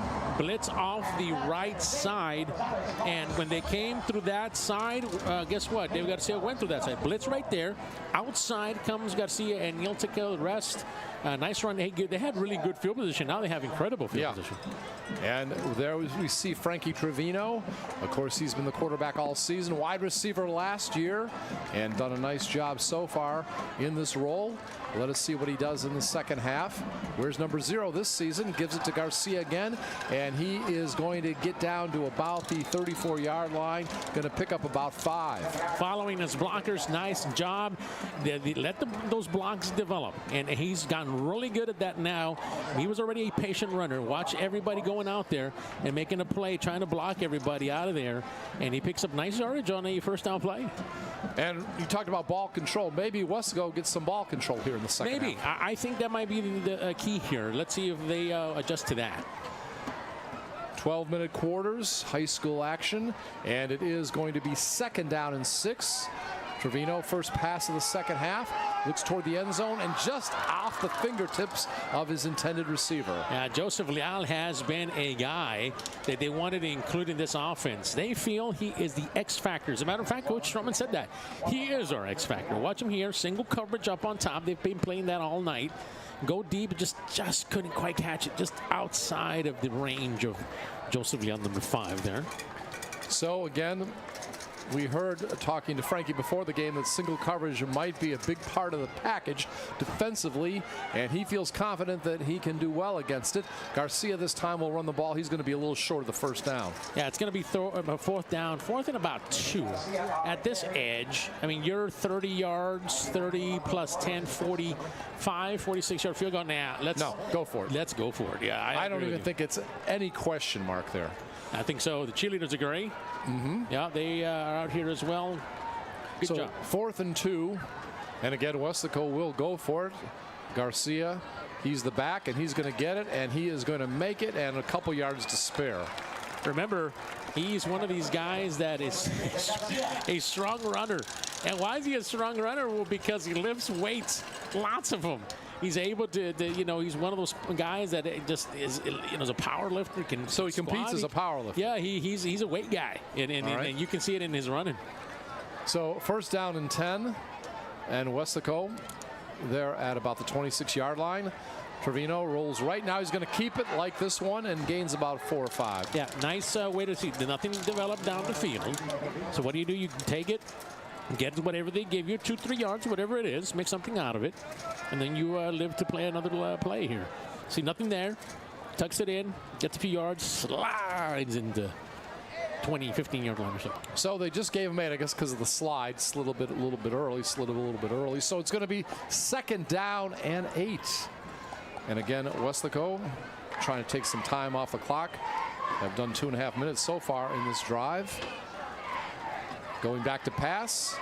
Nobody open now down the middle, and it's into the end zone, and it is broken up. All sorts of action. The Panther fans, Coach Stroman also wanted D'Angelo Gonzalez, number 13. Yeah, they are going to give it to him. You could tell by the jersey he was pulled. The official is going to make it official. Let's see what he has to say. Mr. Referee, please. The white hat. Yeah, the white hat is... That's a pass interference. Defense, number 17. 15 yards, automatic, 1st down. Yeah, all the Panther fans had their hands up. And they weren't doing the wave. They were wondering what had happened. What happened here? It was just happened way before that play, but before we showed it on the screen. So 1st down, Panthers. Yep. And it's going to be, I believe, 1st and goal to go. Panthers have it around the maybe 9-yard line. Man in motion and a whistle. Yeah, looked like everybody was in motion on that one. Ball start, offense, number 13, 5 yards, 1st down. All right. And it just came back from, meeting inside in a cool air-conditioned building. You kind of, you're drinking plenty of water and liquids and stuff. And then you have to come out here and kind of do a 360, kind of, be ready to run plays and run at full speed and be careful not to get hit. It changes things. You have to adjust a little bit if you're one of these players. So it's going to be 1st and 14 back around the 15-yard line is where the ball is at. Weslaco has to get a touchdown, and this is going to be Trevino. He's going to keep it, and he is going to get down to about the 2-yard line, so gets about 12. Yeah, and that's the bread and butter of this offense. Watch Frankie Trevino here run this offense. That's where he's gotten really good. Watch him. Do I give it, make the decision now, or I take it? I take it. Nice decision. That's what he's dealing with, and here come the Panthers. Hurry up offense up to the line. And ball will go to Garcia, and he is going to be stopped just short of the goal line. They're run blitzing a little bit now. San Benito has made an adjustment. They figure, look, we're going to start blitzing our backers, disguise a little bit of their defense. We saw that in the previous play on the big run. Watch it come up here. Come up, fill the gaps, hit them. That's what they were doing. A nice play there by a bunch of different Greyhounds, led by number 17 there. Jason Moreno was one of those. 3rd and goal, actually 2nd and goal to go. Panther push. Yep, at the 1-yard line, and it may be short again. Yeah, Panther push is a little farther away than I would think. The Panther push falls a little short right at the goal line. Well, regardless, unless there's some big loss or big penalty, they're going to go for it on both of the next 2 plays if they don't score on this one. That's a 4th down. Okay, so it is 4th down now. Here comes the Panther push again. All right. Panther push. Panther push. And there we go. And it's in. Who had the ball? Was it Frankie? I can't even see. Yeah, it looked like the quarterback, Frankie, was in. Let's see what they give it to him or not. He's in. All right. Touchdown. The official, the linesman comes off, and he calls a touchdown, Panthers. So 8:09 remaining here in the quarter. Opening drive. And again, it took 3 minutes and 51 seconds. Remember, it was an onside kick. Weslaco took over. There it is. We see the replay. Frankie getting in. And that is the first score of the second half on the opening drive. An extra point attempt. It is up, and it is good. So, and at that time, I wasn't Frankie kicking. No, it wasn't. That was back to Gustavo. Yeah. That was number 28. All right. So we have 8:09 remaining here in the 3rd quarter. Weslaco again up by 7, 21-14 after the 1-yard quarterback keeper by Frankie Trevino.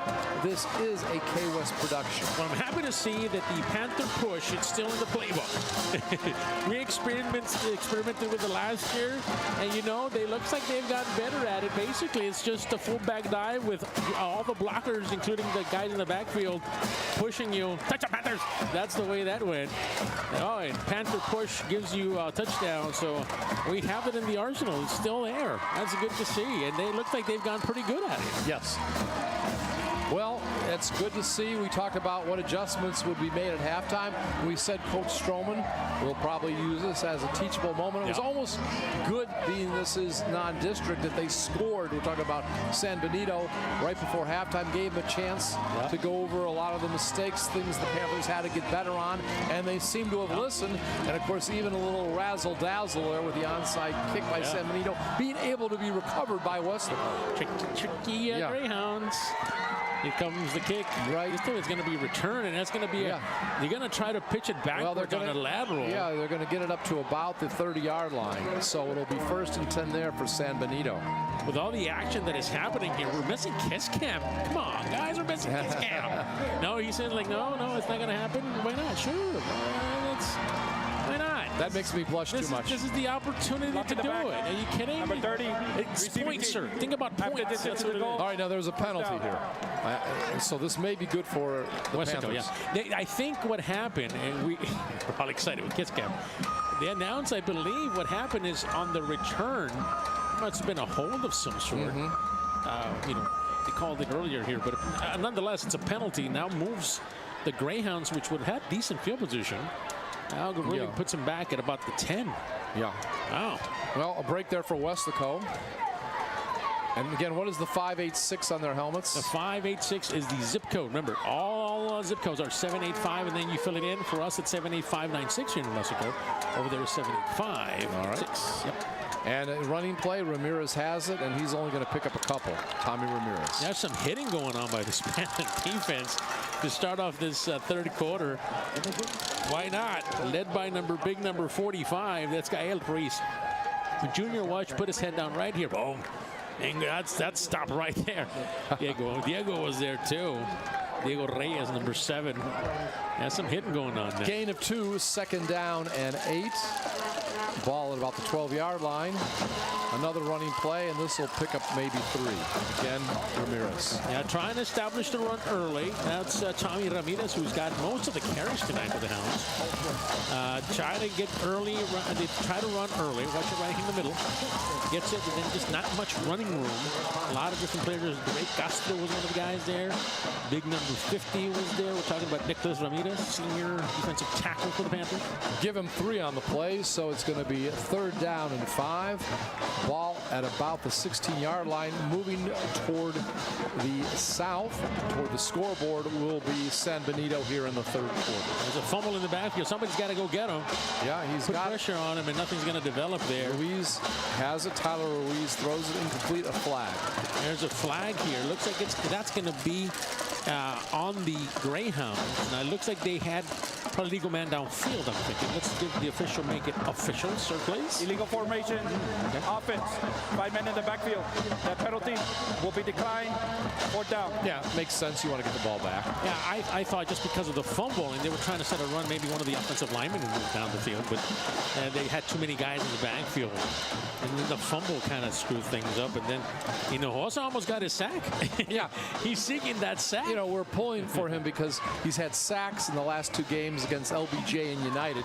So this would be a 3rd game in a row for a sack for him. That's just a nice stat to have, So it's going to be 4th down and 5. Ruiz. Tyler Ruiz, the junior, also the punter. And he's averaging, I think, about close to 30 yards a game. He's had a punt of 42 yards this year. And that was a shorter punt. So it's down, inside, Greyhound territory. Yeah, that was maybe up to the 40, maybe. That's what I'm thinking. Maybe a little further, but it's still on the side of the Greyhounds. So it's inside Greyhound territory. The Greyhounds have been pesky. Yes. So far, they haven't been able to put them away, Wesco. They'll get ahead of 7, and then they'll come back. And again, if they could get ahead 14, maybe they get some momentum going, maybe taking some of the wind out of the sail of the Greyhounds. So this is an important drive for Weslaco to establish things. Yep. And it is going to be 1st down and 10. And Garcia has it. Another good run for him down to about the 36-yard line. So picks up maybe 7 or 8. Maybe what you said is what Coach Stroman said at the half. Hey, let's go ahead and try to run. Let's establish our run, and that'll open certain things. Remember, we still have that out there. They're still playing single. They're playing man-to-man out there. That's available. But let's try to establish a run, take some time off. Well, 2nd down and 3. You're getting 2nd and short. That's good by these good runs by Garcia or Frankie. And again, another run by Garcia on the delay, and he is going to get down to about the 34-yard line, very close to the 1st down. Never goes down on the first person who hits him. Never. Watch this. Watch number 23 come up, gets the ball, and watch when he gets hit, and then he goes forward. See that? He's just going forward in every single play. He gets hit, and he still falls forward a yard or 2. Got the yardage he needed. Well, they say now he's a little short. Okay, 3rd and 1. And we'll see what they can do on this play. Again, this will probably be, they'll probably go for it on 4th down if they don't make it. I think this is a Frankie keeper. You think it's going to be a Frankie keeper? I think it's a Frankie keeper. Maybe establishing some blocking there on the left side. And it's going to be Garcia instead, and he's going to get a big run, and he'll be down to about the 25-yard line. So give him about 9 on that. Whoa. All sorts of crazy things. Some people unhappy out there. Well, it starts with a tug. And then not a hug. And then it ends with lots of yellow hankies. And I saw a cap. Might have been a belt also out there. Look at that. So those are official without a hat. That means that there were multiple penalties. As a matter of fact, there's 2 officials with no hats. Men without hats. They're sporting the look that I have today. Everybody's giving me grief about not wearing a ball cap. That's what you normally do. That's right. Yeah. Remember the safety dance? The safety dance. There was a group called Men Without Hats in the 80s. So we got to figure this out. So so what it is that you said? Why you're talking to each other? Why are you not wearing a cap? What happened to your cap? You throw it. It's part of it. So there could be ejections here. This is just my thought. I think so. 2 fouls on the play, 1 by each team. After the play, unsportsmanlike conduct, number 17, 18, Weslaco.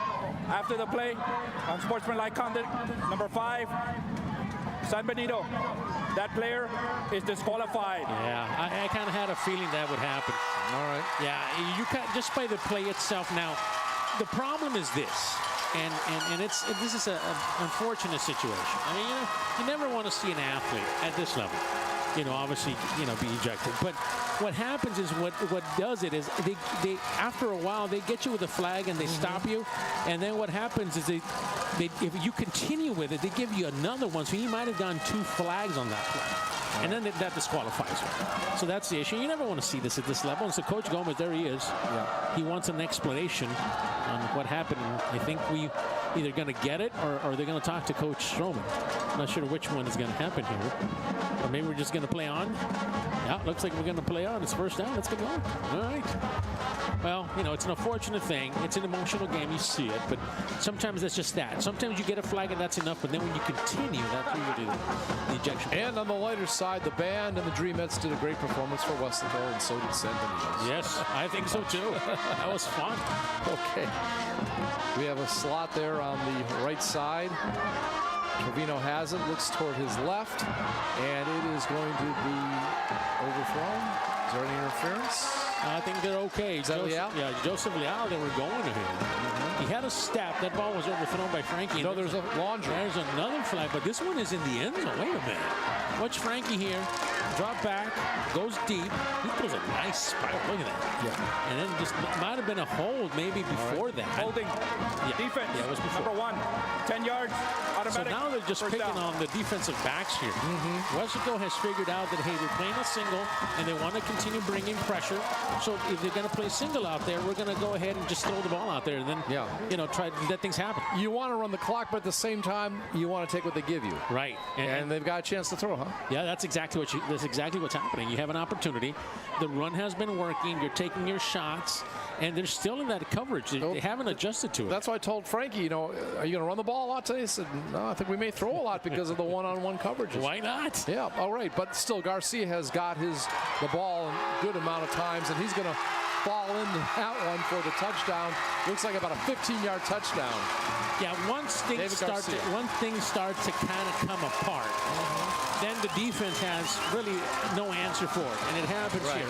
Watch Garcia, waiting, and he's just going to turn it off, and I'm just going to put my head down. Touchdown, Panther! That is the way that ended. Wait for the extra point here by number 28, Gustavo Rodriguez. That's his 3rd touchdown, right? It is up, yeah, and it is good. So David Garcia, 3rd touchdown of the night on his 15-yard run, and that is going to give the Panthers a 28-14 lead. Exactly 5 minutes remaining in the 3rd quarter. 2 touchdowns so far for Weslaco in this quarter. This is a KWES production, and Football Fred, it looks like a nice combination of passing, balanced, and running for Weslaco. Yeah, I think they figured that out, right? Hey, we've got an opportunity on the outside. So let's go back to that eventually, but let's try to establish a run. What happens when you establish a run? Now you're having to bring other guys, try to slow the run down, and then you can really start taking advantage. And on that possession, you just really saw Weslaco take advantage of penalties, a couple of penalties, and they were just trying to go far. And there's just San Benito couldn't adjust to it, and then led to a touchdown. Yeah, that was nice. And again, Garcia on the season, I'm trying to look at this. He has a total of 5 touchdowns, and 3 have come in this game. Right, yeah, he's all of a sudden in front of our eyes here has really developed into a fine young running back. We thought that it was just a matter of time. Remember, we've been talking about this for some time now. He seems to be very patient. He seems to know what things are happening in front of him, and now really, last week and this week have really been show-up games for him. Looking at some of the crowd tonight, and of course, obviously, a lot of these are students too, but what's cool about football, it's a family outing. It's good entertainment. You can bring the whole family, and well, you can bring the chains that light up. I feel like I'm in Mardi Gras. I lived in New Orleans for many years. When do you use those lights? This is the only time when you come to the ball game. This is when you bring out the props. Hey, mister, throw me something. Now you talk about the neon, the high vis. Remember there was a pep rally here earlier that dealt with that, and that was pretty cool to watch. There you go. You got all sorts of fans. this is your chance to really, if you really wanted to, just have all sorts of fun. Maybe afterwards, if Weslaco wins, they'll do a parade outside, like the Saints did when they beat the Cowboys at AT&T. Oh, I shouldn't have brought that up, should I? Again, I had already forgotten about that. All right. I know the Saints lost last week, but Saints fans will celebrate the whole year beating the Cowboys. Sure. I promise you that. Oh, yeah. All right. So it's going to be 1st down and 10 for San Benito. And they are inside their own 20-yard line.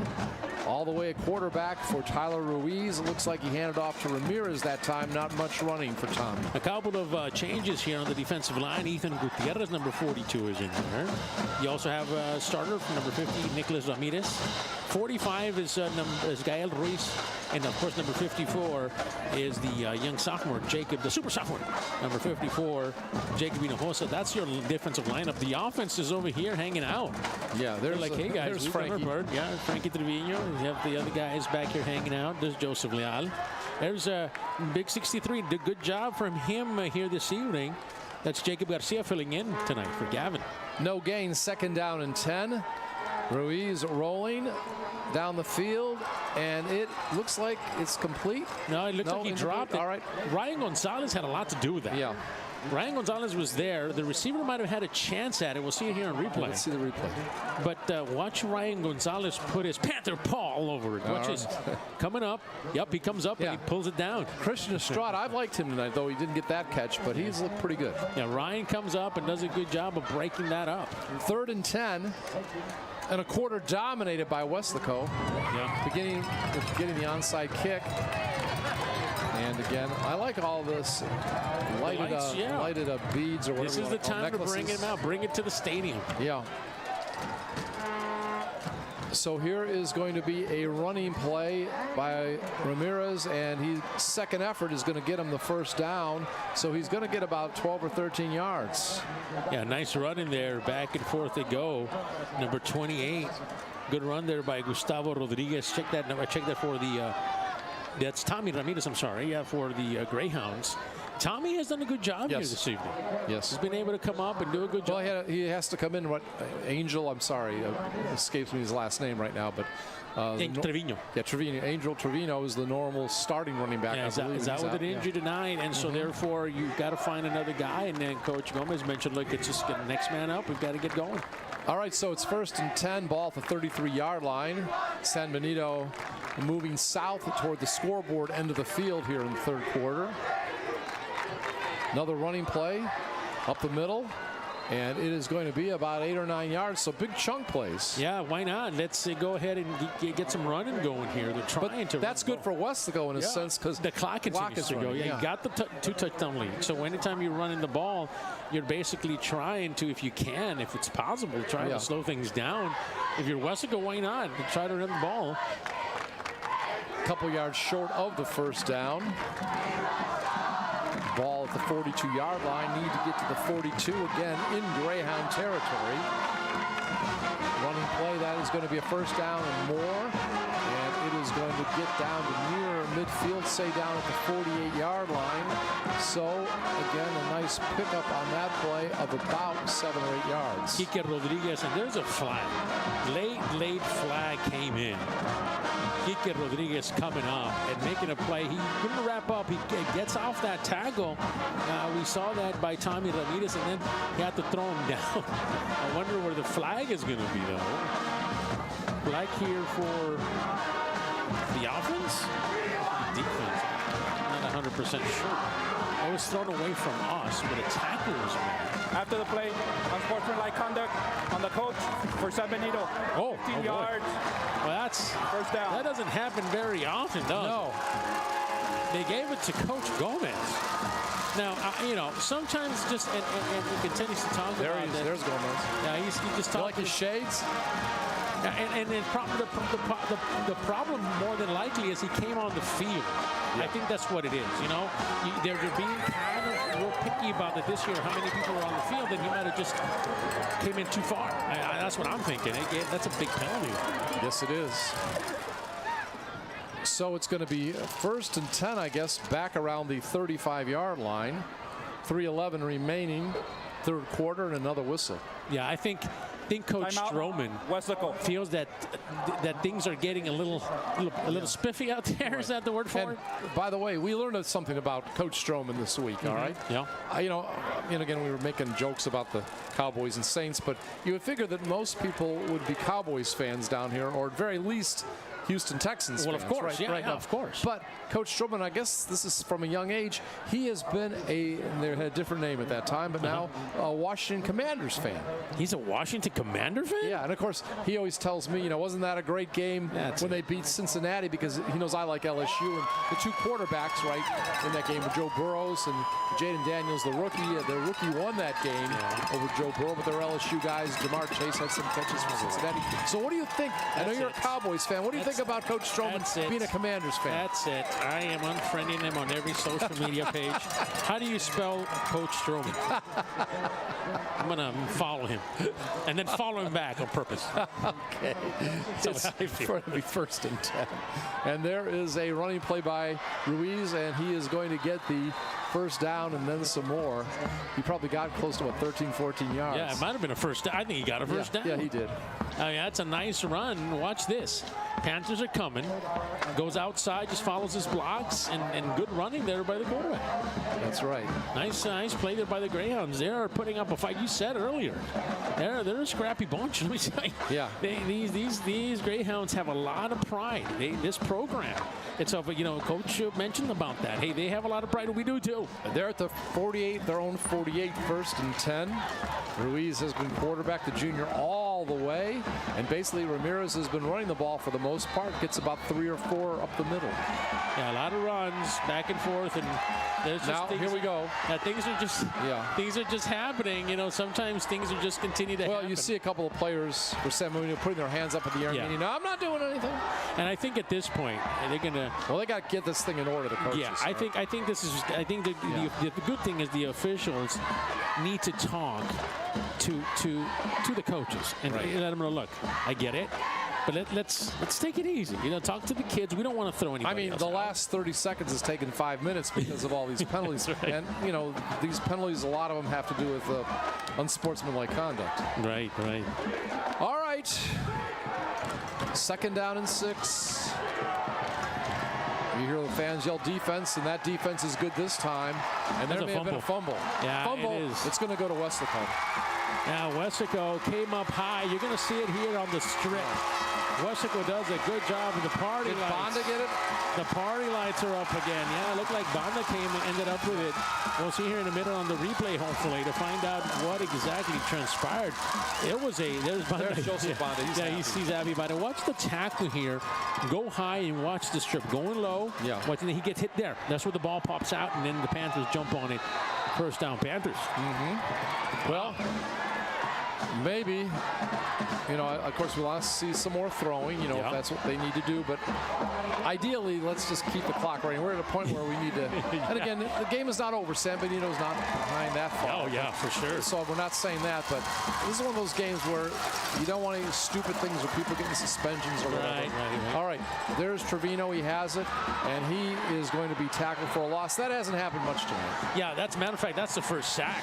Yeah. And that's a coverage sack. That tells you how good this defensive backfield for the Greyhounds has been tonight. That's not been, even though they've gotten a couple of touchdowns on them, a couple of things off them when they're playing single defense or solo defense on the corners, but they brought a little bit of pressure and they played some defense. And there's our youngest fan tonight. That's the youngest Panther fan in the stadium. I can confidently say that. I think that she wants her blinky, doesn't she? Something. 2nd down and 17, loss of 7 on that play. Not much gain on the run by Garcia either. Yeah, this defense for San Benito has risen to the occasion. They're really trying to get going here. Nice blitz coming in from the middle there. That is Victor Rodriguez coming off from his defensive back spot linebacker hybrid player for this Greyhound team. Makes a tackle there. Good job by this defense. And I do want to make a correction. That was actually Andres Valdez running the ball. Right. His first rush of the night. Yeah, so they've got different guys now trying to run the ball. Back here quickly, though, you do have obviously Garcia coming back in there, 23. Looks like they made it back. Made it back in. So it's going to be 3rd down and 17. Frankie all the way at quarterback. And now we're going to have a timeout. I think the Panthers want to talk about it. All right. Timeout. Why not? Weslaco. I mean, a first down here. Well, you want execution no matter what. Yeah. Okay, you don't want this to get so sloppy at the end. So I talked to Coach Joe Peña, who was the offensive coordinator for Weslaco, just right before the game, and we're talking about. I said, look, Coach, tell me your assessment. You know, in the beginning, and meet the Panther. Remember Meet the Panther? Yes. We talked to him. You and I were talking to him, and we were talking about the season. That was a upcoming. special night to meet the players. Special night to meet the players, and he even back then said, look, our key is going to be how quickly Frankie Trevino, quarterback number 0, is able to adjust and learn this offense. He can run it, he says, and we got the backs to do it, and we got the receivers. He says, but we're just going to see how quickly Frankie can mature in this offense. So fast forward a month later, asking him this evening, he goes, so what do you think? And of course, like a coach, you know, I'm hoping he's going to say, hey, it's great, it's going great. And he goes, well, there's a couple of things that I would like to make sure. I say, well, wait a minute, Coach. I mean, just you know, give me the right answer that I'm looking for here. He says, look, he has now he understands the offense a lot better. This is his offense. He knows how to he's mastered it basically, right? Because we just need to execute. This is the reason that it triggered the execution part of it. He says there's a couple of times that we haven't done it. All right, this is one time. And that I would say also maybe try to cut down on interceptions. I think so too. Yeah. So you know, there's some things that Coach, you know, being a coach, never get coach a good answer. Yeah, that's right. Coach speaks. All right, 3rd and 17. Do you just try to do the safe play, or do you try to go for some yardage? He's going to try to get that first down. Nice throw, and again, a little short. But again, you know, no guts, no glory, trying to find Chris Luna there. He was open. Yeah. You know, he was open, so there was nothing there. But Frankie didn't have a lot of time to throw the ball. No, he did not. He got under pressure. That's what made it short. And I want to give Chris Luna some love. I don't think I've mentioned this. So far this season, 18 catches coming into this game for 410 yards. And that's an average of 102 yards per game, and he has 5 touchdowns coming into this game. So you punt it as far as you can. That's what I'm thinking you're going to do. Back to return is Justin Montemayor. Frankie gets that away. Nice kick high. It's going to drop. He's going to go backwards from Bo. He's going to have a chance to inside the 10, inside the 5. 4, 3, 2, 1. No. 2, man. Oh, did you see him taking his hands saying, move, move, and move. And they get moving. The ball's at the 2. And that was funny. That's a really that was good Bo kick. Cuellar. Yeah, Bo Cuellar. Downed it there. Nice way to do that. All right, so it's going to be deep in the territory of the opposition tonight, San Benito.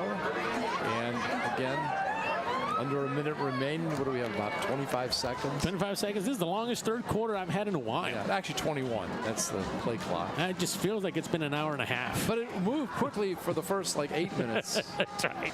The last 3 were the ones that we had trouble with. Yeah. Well, it was sloppy. Bad execution. People didn't keep their cool. A lot of reasons. They'll be talking about that tape. All right. There's a running play. I think it's Ramirez, and he is going to get, about 5 or 6. Gets out of the shadow of the goalposts. That is a nice run there by Ramirez. He's gone basically all game long here, and that's going to end the third quarter. All right. So Weslaco gets both the touchdowns here in the quarter, dominates the third quarter, and we are going to the final quarter.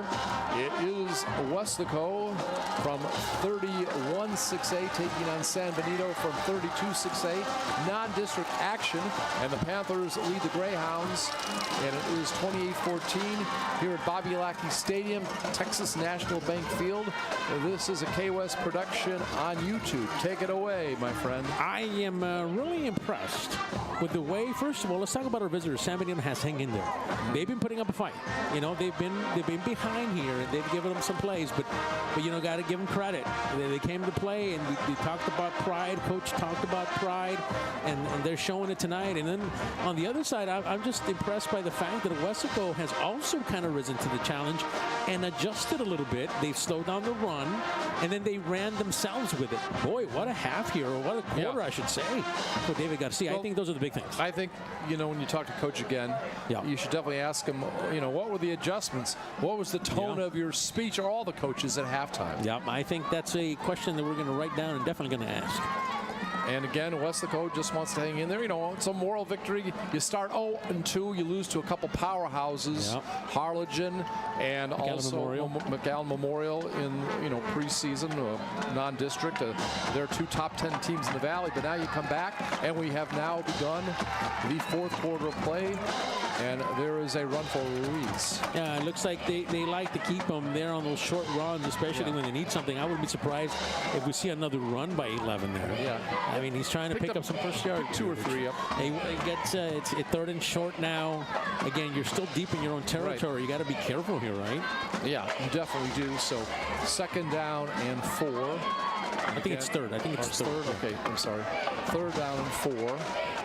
And again, you know, a long way to go, over 90 yards, but got to start somewhere first with that 1st down. Again, inside his 10-yard line.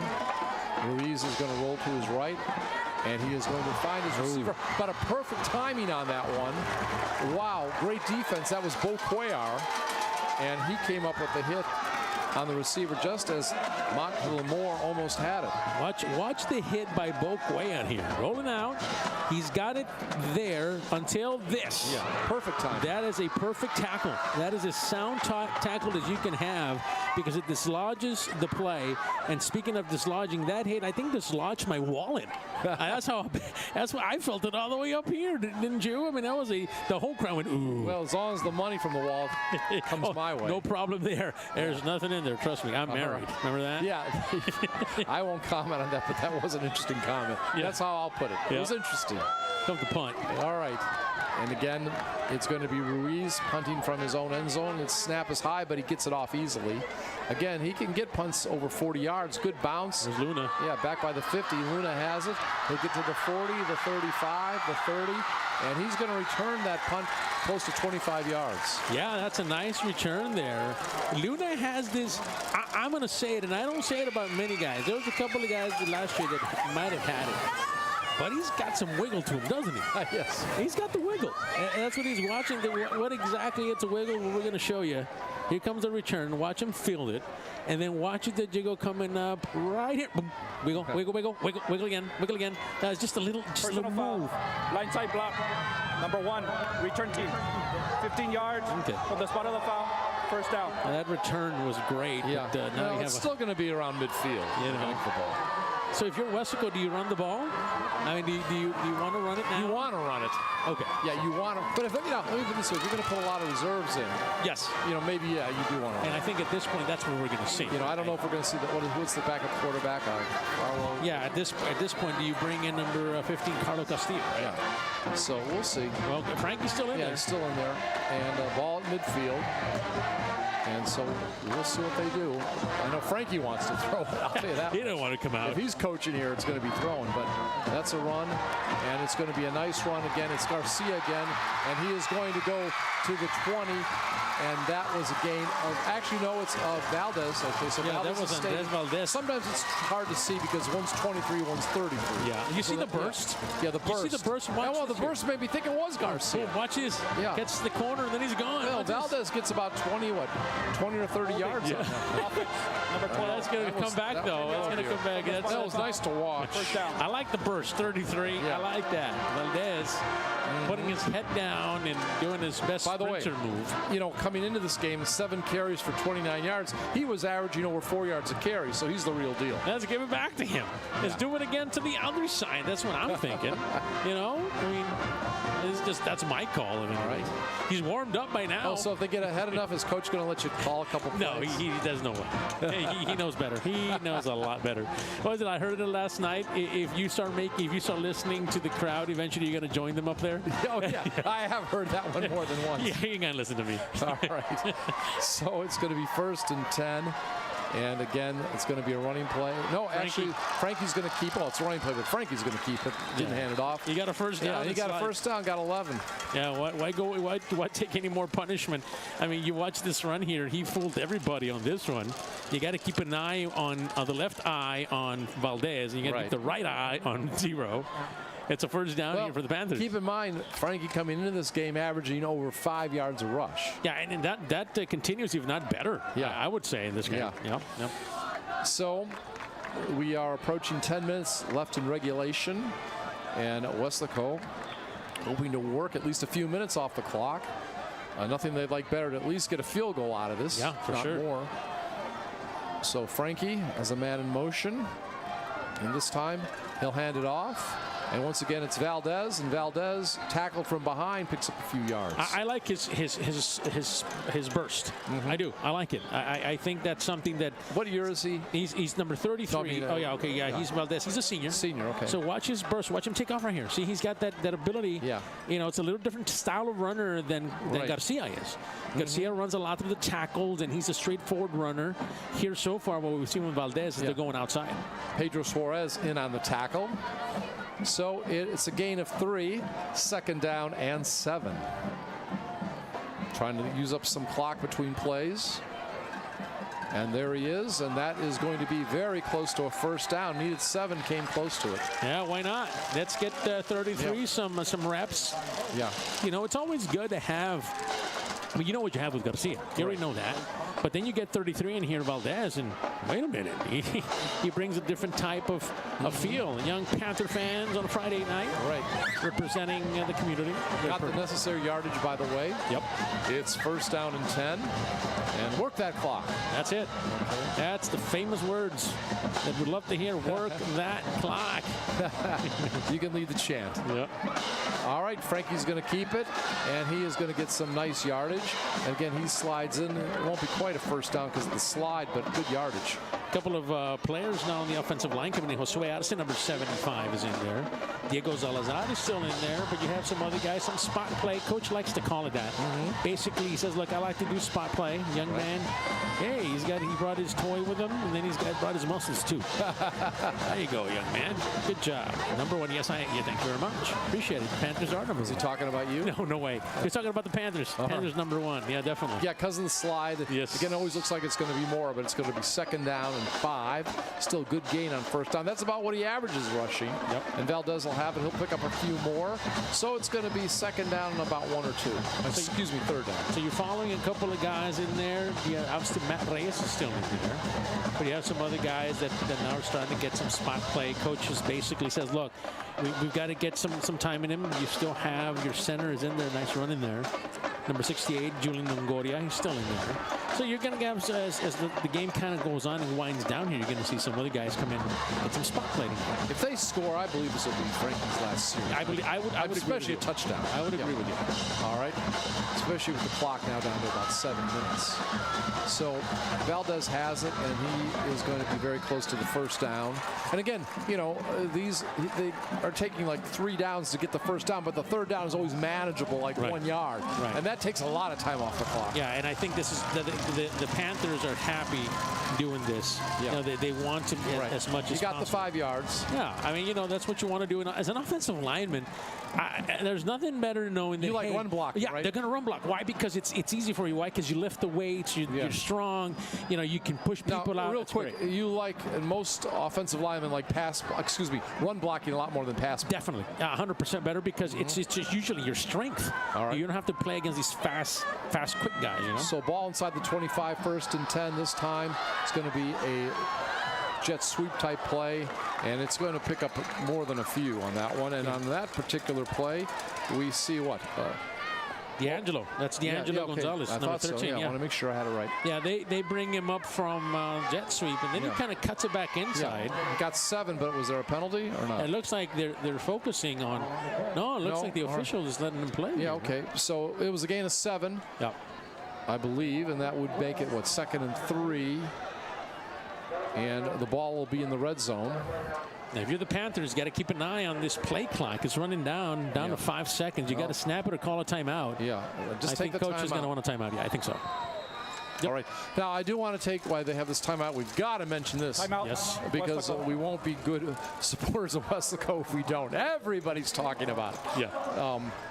No, it's not Football Fred's diet. No. What it is? Nobody's talking about that, not even me. There's no such thing as a diet. There's no such thing. No, seriously, we're having a little fun because we're winning. Yeah. But the buses, the new buses, they're staying outside by the stadium. People are driving by looking at them. I know that one of the buses that the athletic department's using a lot, it's a 50-seat bus, a 50-seat bus. It's got leather seats. They're adjustable. You can plug in outlets you know, for your whatever. They do look nice. They do look nice. Got cameras in them, seat belts, and even the one that I looked at today has got like the front's like a diesel truck. Oh, okay. Well, I will tell you something. I think you're going to be happy when I tell you this. I have officially submitted in writing. Okay. A row to be reserved for the KWES announcer. Oh, so like if we're going to a playoff game. So my question is, do you want any chairs, or should I request something for you? Because I already requested the row for me. For you? Yeah, yeah. Oh, for you? Yeah, well, I like to lay down on the trips. All right. That's what I like to do. All right. All kidding aside, it's very nice. Yeah. I think the athletes for Weslaco are going to love it. And you know what? It's well-deserved. Yes. Well deserved. I remember working in minor league baseball. We used to have a sleeper bus, you know, and the athletes like that. Of course, they're not taking trips as long as minor league baseball players, but for the kind of trips they're taking, these buses are awesome. Cool, cool, cool. 2nd down and 3 following the timeout. And let's see what happens. All right. Frankie's going to keep it, and he's going to get that 3 and more. He's going to be down near the 10-yard line. That's a 1st down. So, I mean, this is just me, right? This is the, there you go. There's the Panther Corps. That's the director of the Panther band. Right, and they go into a lot of contests. Oh, yeah, they're talking probably about going to the Alamo They're Dome. probably going to travel on those buses that we're talking about. Yeah, I heard them talking about some of their It's for everybody in the whole school district is going to get to use. That's great to see. Yes, it is. So it's 1st and 10, and I think they could get down to about the 1-yard line or 2-yard line and get a 1st down, and there's a whistle on that handoff. So I thought we might have been, and we'll talk about it now. He is dealing, though. Number 75, 5 yards, 1st down. It's a penalty on the Panthers, going to move back 5. But we're talking, you know, we're seeing obviously Valdez, who's had a nice night. Yes. Andres says we saw him early in the non-district portion of the schedule, and then we see him tonight. Looks good.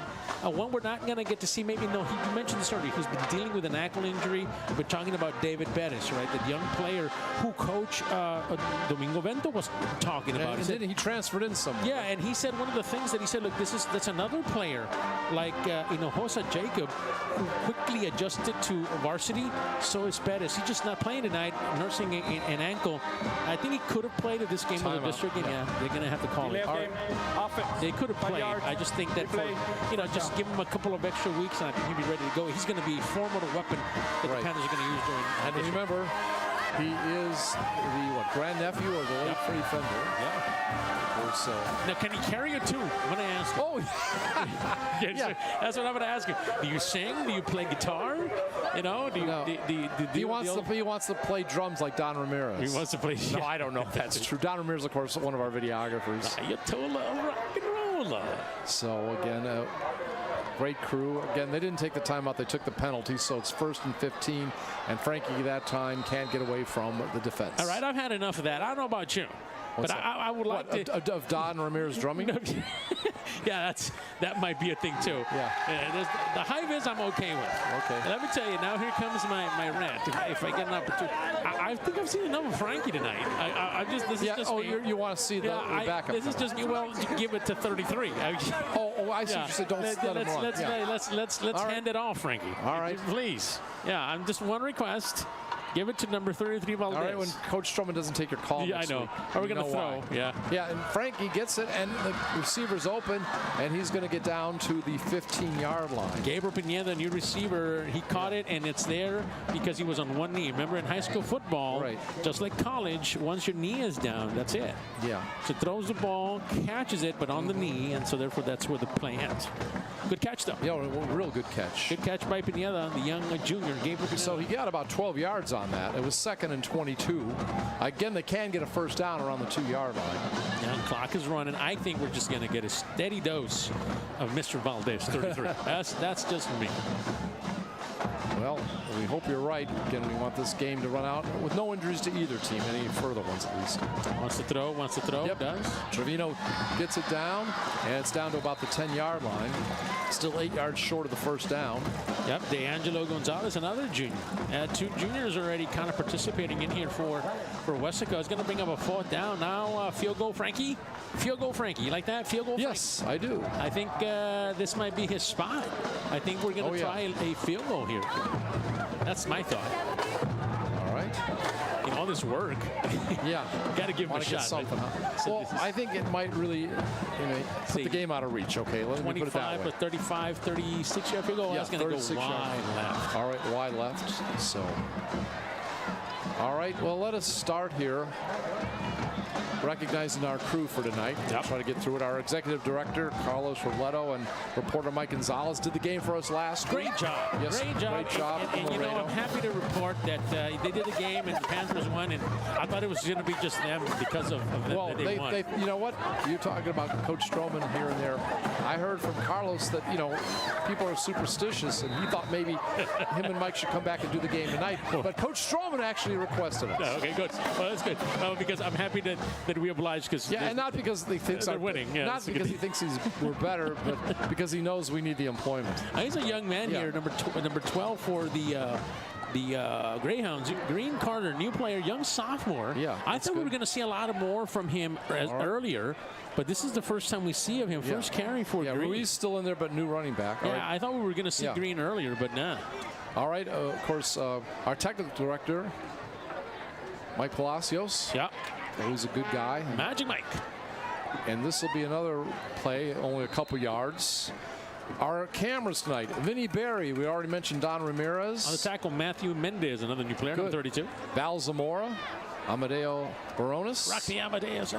And our new guy, right? Yeah, Julian Olivares. Got to talk to him. Of course, him and I have also worked with other companies, and it was great. Hadn't seen him for a couple of years. King Julian. Yeah, he was good. Instant replays, of course. Adrian De Leon. Yeah. Always a pleasure seeing that young man. Always check that guy before you enter the stadium at all times. Graphics. Nathan Pena. Online. Rafael Garces. Every little step by take, Ralph. Yep. And after this play, we're going to have a pass, and I'll tell you about the rest of the crew. And that is going to be incomplete, so that'll bring up 4th and 3. All right, and of course, the lady that was responsible not only for making sure we get paid, getting us the rosters, but also got the food to us. Yeah, she provided dinner. Yeah. Mina, go ahead and send that over. We'll give it here to Mr. Harrison. He'll take care of it tonight. He insists. Mina Garcia, the KWES secretary, and of course our sound engineer, and that is Joe Leal. And again, isn't he a big Cowboys fan? No, that's a joke. He's a huge 49ers Joe is in much pain as I am. I just want you to know. What? He came over to me and I said, hey, I feel your pain. And he told me, yeah, I feel yours too. Okay. We're in the same I thought spot. you said he's as much a pain as you are. Well, I don't know him that well, but he might. He might be as bad as me. But no, I was telling him, he kind of comes up and he says, I feel your pain, I feel yours. Yeah, no, that makes sense. Both teams, a lot of injuries for San Francisco. Offside for Weslaco. Number 35, 5 yards. Yeah, that's Gabriel Covarrubias. The pass was intended. Correction. They tried a couple of times. He's a good player. Yeah, they've tried and just haven't had a chance to get it to him tonight. A valiant effort by a team here by San Benito. Now, keep in mind, they have to play Carthage after tonight.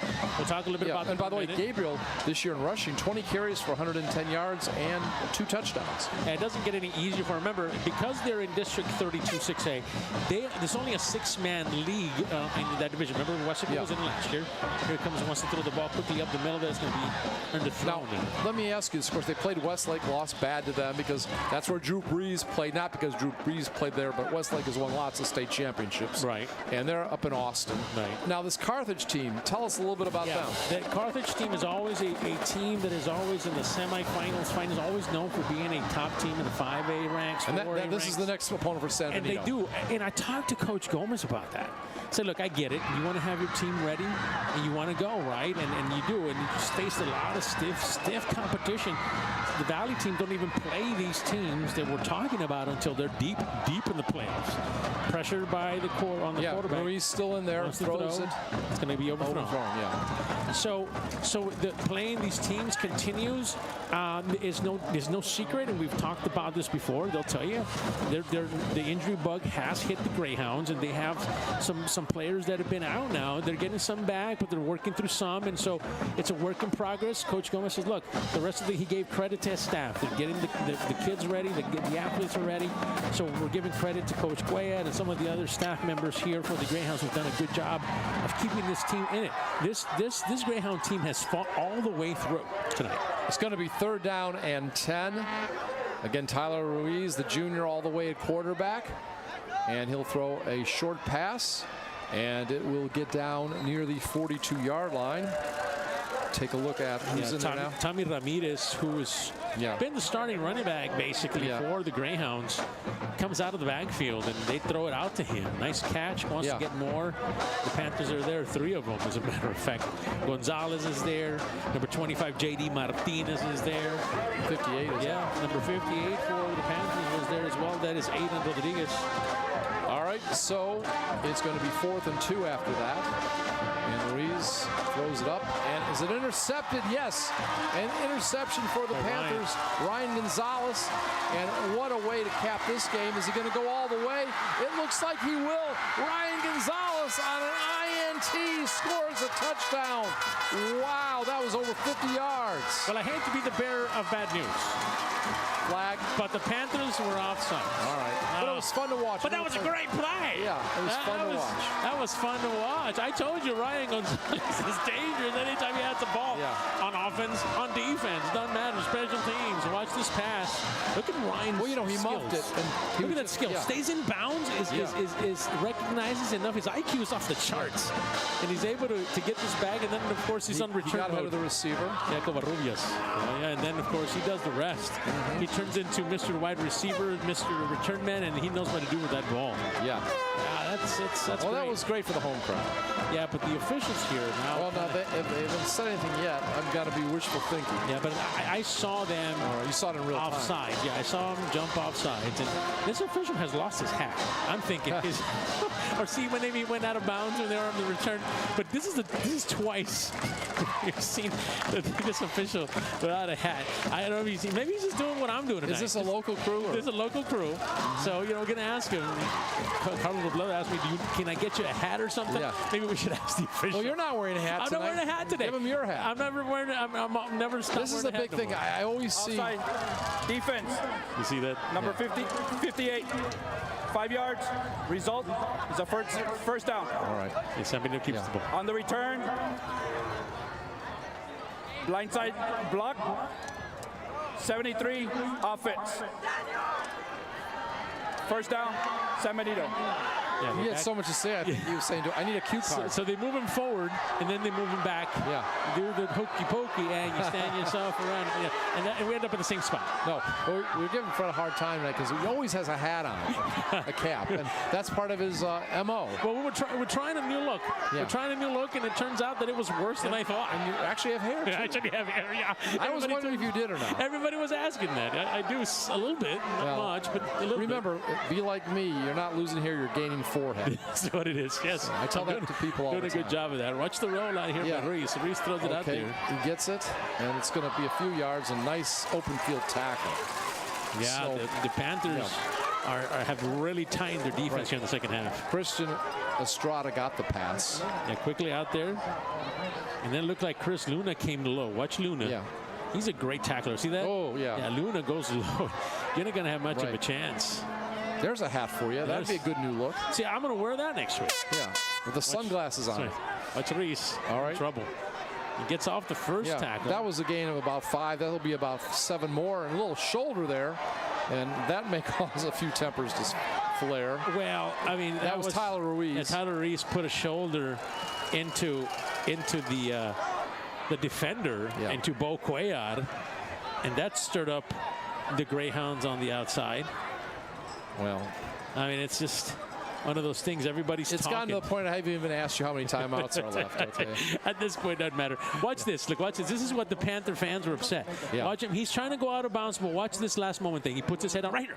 And he pushes way out. Yeah, well, I mean, that's again, what he's frustrated. Yeah. You know, he's not a dirty player. Or no, anything not like at all. Yeah. And that's what the Panther fans were. Yeah. Were a little purple about. Get it? Oh. Yeah.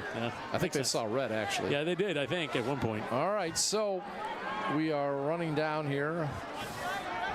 Wants to throw. The pass. 30 seconds left. He's going to keep it again, and he will gain about 2 or 3.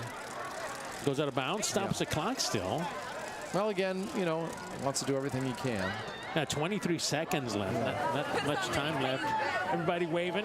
I'm going to tell you what. Enjoy the high vis. Enjoy the high vis. Weslaco students know how to make neon vests look good. Yeah. All right, I'll just put it that way. Yeah, they did a good job. Hey, it's bright. It's a bright, colorful pep rally they had, and they followed it to the game. I might be like Corey Hart. I may have to start wearing my sunglasses at night. It's a bright shade of yellow that they have. Right. All right, so we have 23 seconds left. Second down. And let's put this one to bed. A little movement there by the running back. But the game doesn't want to come to an end. It's got a mind of its own. We want to be here as late as we can. Yeah. I think that's the goal. 12, 5 yards. So for Weslaco, this is interesting. This game started at 7, but this game wants to end at the time of 7:31. Turn that into a baseball game, basically. Let me jump in here. I think everything goes to 7:30 now with the district, doesn't it? I think so. Times, yeah. I think most of the start times. Maybe not the ones like on Thursdays. Yeah. I have to check that. Isn't it? I think that one actually at La Jolla is a 7. Yeah, and it's a Thursday game. Yes, that's why I said that. District opener for Weslaco against La Jolla. Right. Ruiz, yes, just let that clock end. No, it won't. Yeah, they're going to push that out of bounds. And he's getting some more rushing numbers, so what the heck, huh? Yeah, why not? You know, put some numbers up. And I he think picked up about 4 or 5. That Thursday game is going to be interesting. I don't remember the last time. No, I haven't been to La Jolla ever except for watching a baseball game or doing it. I don't think Coach Stroman ever's been to La Jolla. I think he's going to enjoy it. I've been there a few times. Nice people. The Coyotes, crowd, right? The Coyotes. And they actually do have Coyotes out there sometimes. It's such a nice stadium now. It's a little older, but in the beginning when they made it, they're building new softball, baseball stadiums there. They used to call it the University of La Jolla Stadium. Oh, because it was so nice. And you're going to see what they mean, and hopefully we'll get some pictures put up that you guys can see. Gain of 4 on that last play, 3rd and 6, and again. It's going to be a pass play, and that's going to pick up about 20, and let's hope that's it, right? Yeah, I think that's going to run out the clock. I think that'll end it, unless somebody calls a timeout, and they are. Okay. Yeah, okay. Coach. Timeout. Looks like the coaches are going to call timeout. Well, you got to do what you got to do. Well, you got 5 seconds. Yeah, I know. I'm not. Again, I don't. mean, you don't get that many on the opposite side. This is non-district. You want to. It's almost like I call it NFL preseason. You're going to work on certain things. Yeah, so I don't make any criticisms. So, it is what it is. Yeah. Now, Weslaco, let me say this real quick. They're going to end the what I call a non-district or preseason, losing to Harlingen 42-28, Memorial Mustangs 45-38, but then beating LBJ 27-8, United 24-21, and of course they're going to win tonight. It looks like 28-14. Yeah, so that's what it looks like, unless San Benito within the last 5 seconds puts up something. And their record will go to now 3-2. Right. And San Benito will drop to 0-5. I think Weslaco, especially Coach Stroman, is very happy where the team is now.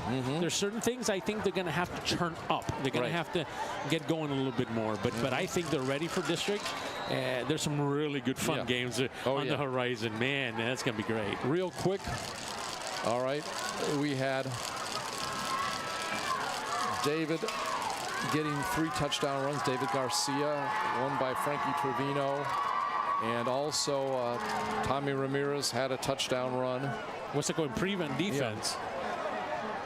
Only one rusher. And Tyler Ruiz had wants a to throw. Tyler wants to go back. Yeah. He's going to have to make something happen here. Somebody's going to have to hit him. They do. Down he goes. And that'll end it. We hear that it's over. So, again, Garcia, one of the big offensive stars, now again with the 3 touchdowns. And as we mentioned, Frankie had 1. And Tommy Ramirez and Tyler Ruiz each rushed for a touchdown for the opposition. So, football front, any final comments? Well, it was fun. It was a fun non-district. It was nice to see the Panthers finally get things where they wanted to go. Excellent effort by San Benito Greyhounds. All right. Mike Gonzalez and Carlos Robledo will be with the post-game show, have Panther guests. I'd like to thank all the KWES crew tonight for another great job. So we are at Bobby Lackey Stadium, Texas National Bank Field. Not this Thursday, but a week from Thursday, we'll start district action with La Jolla, 7 o'clock, a Thursday night again at La Jolla, 31-6A action. Once again, final score, Weslaco over San Benito. Panthers over the Greyhounds, 28-14. Have a great and safe weekend. For Football Fred, I'm Scott Harrison. Good night, everybody.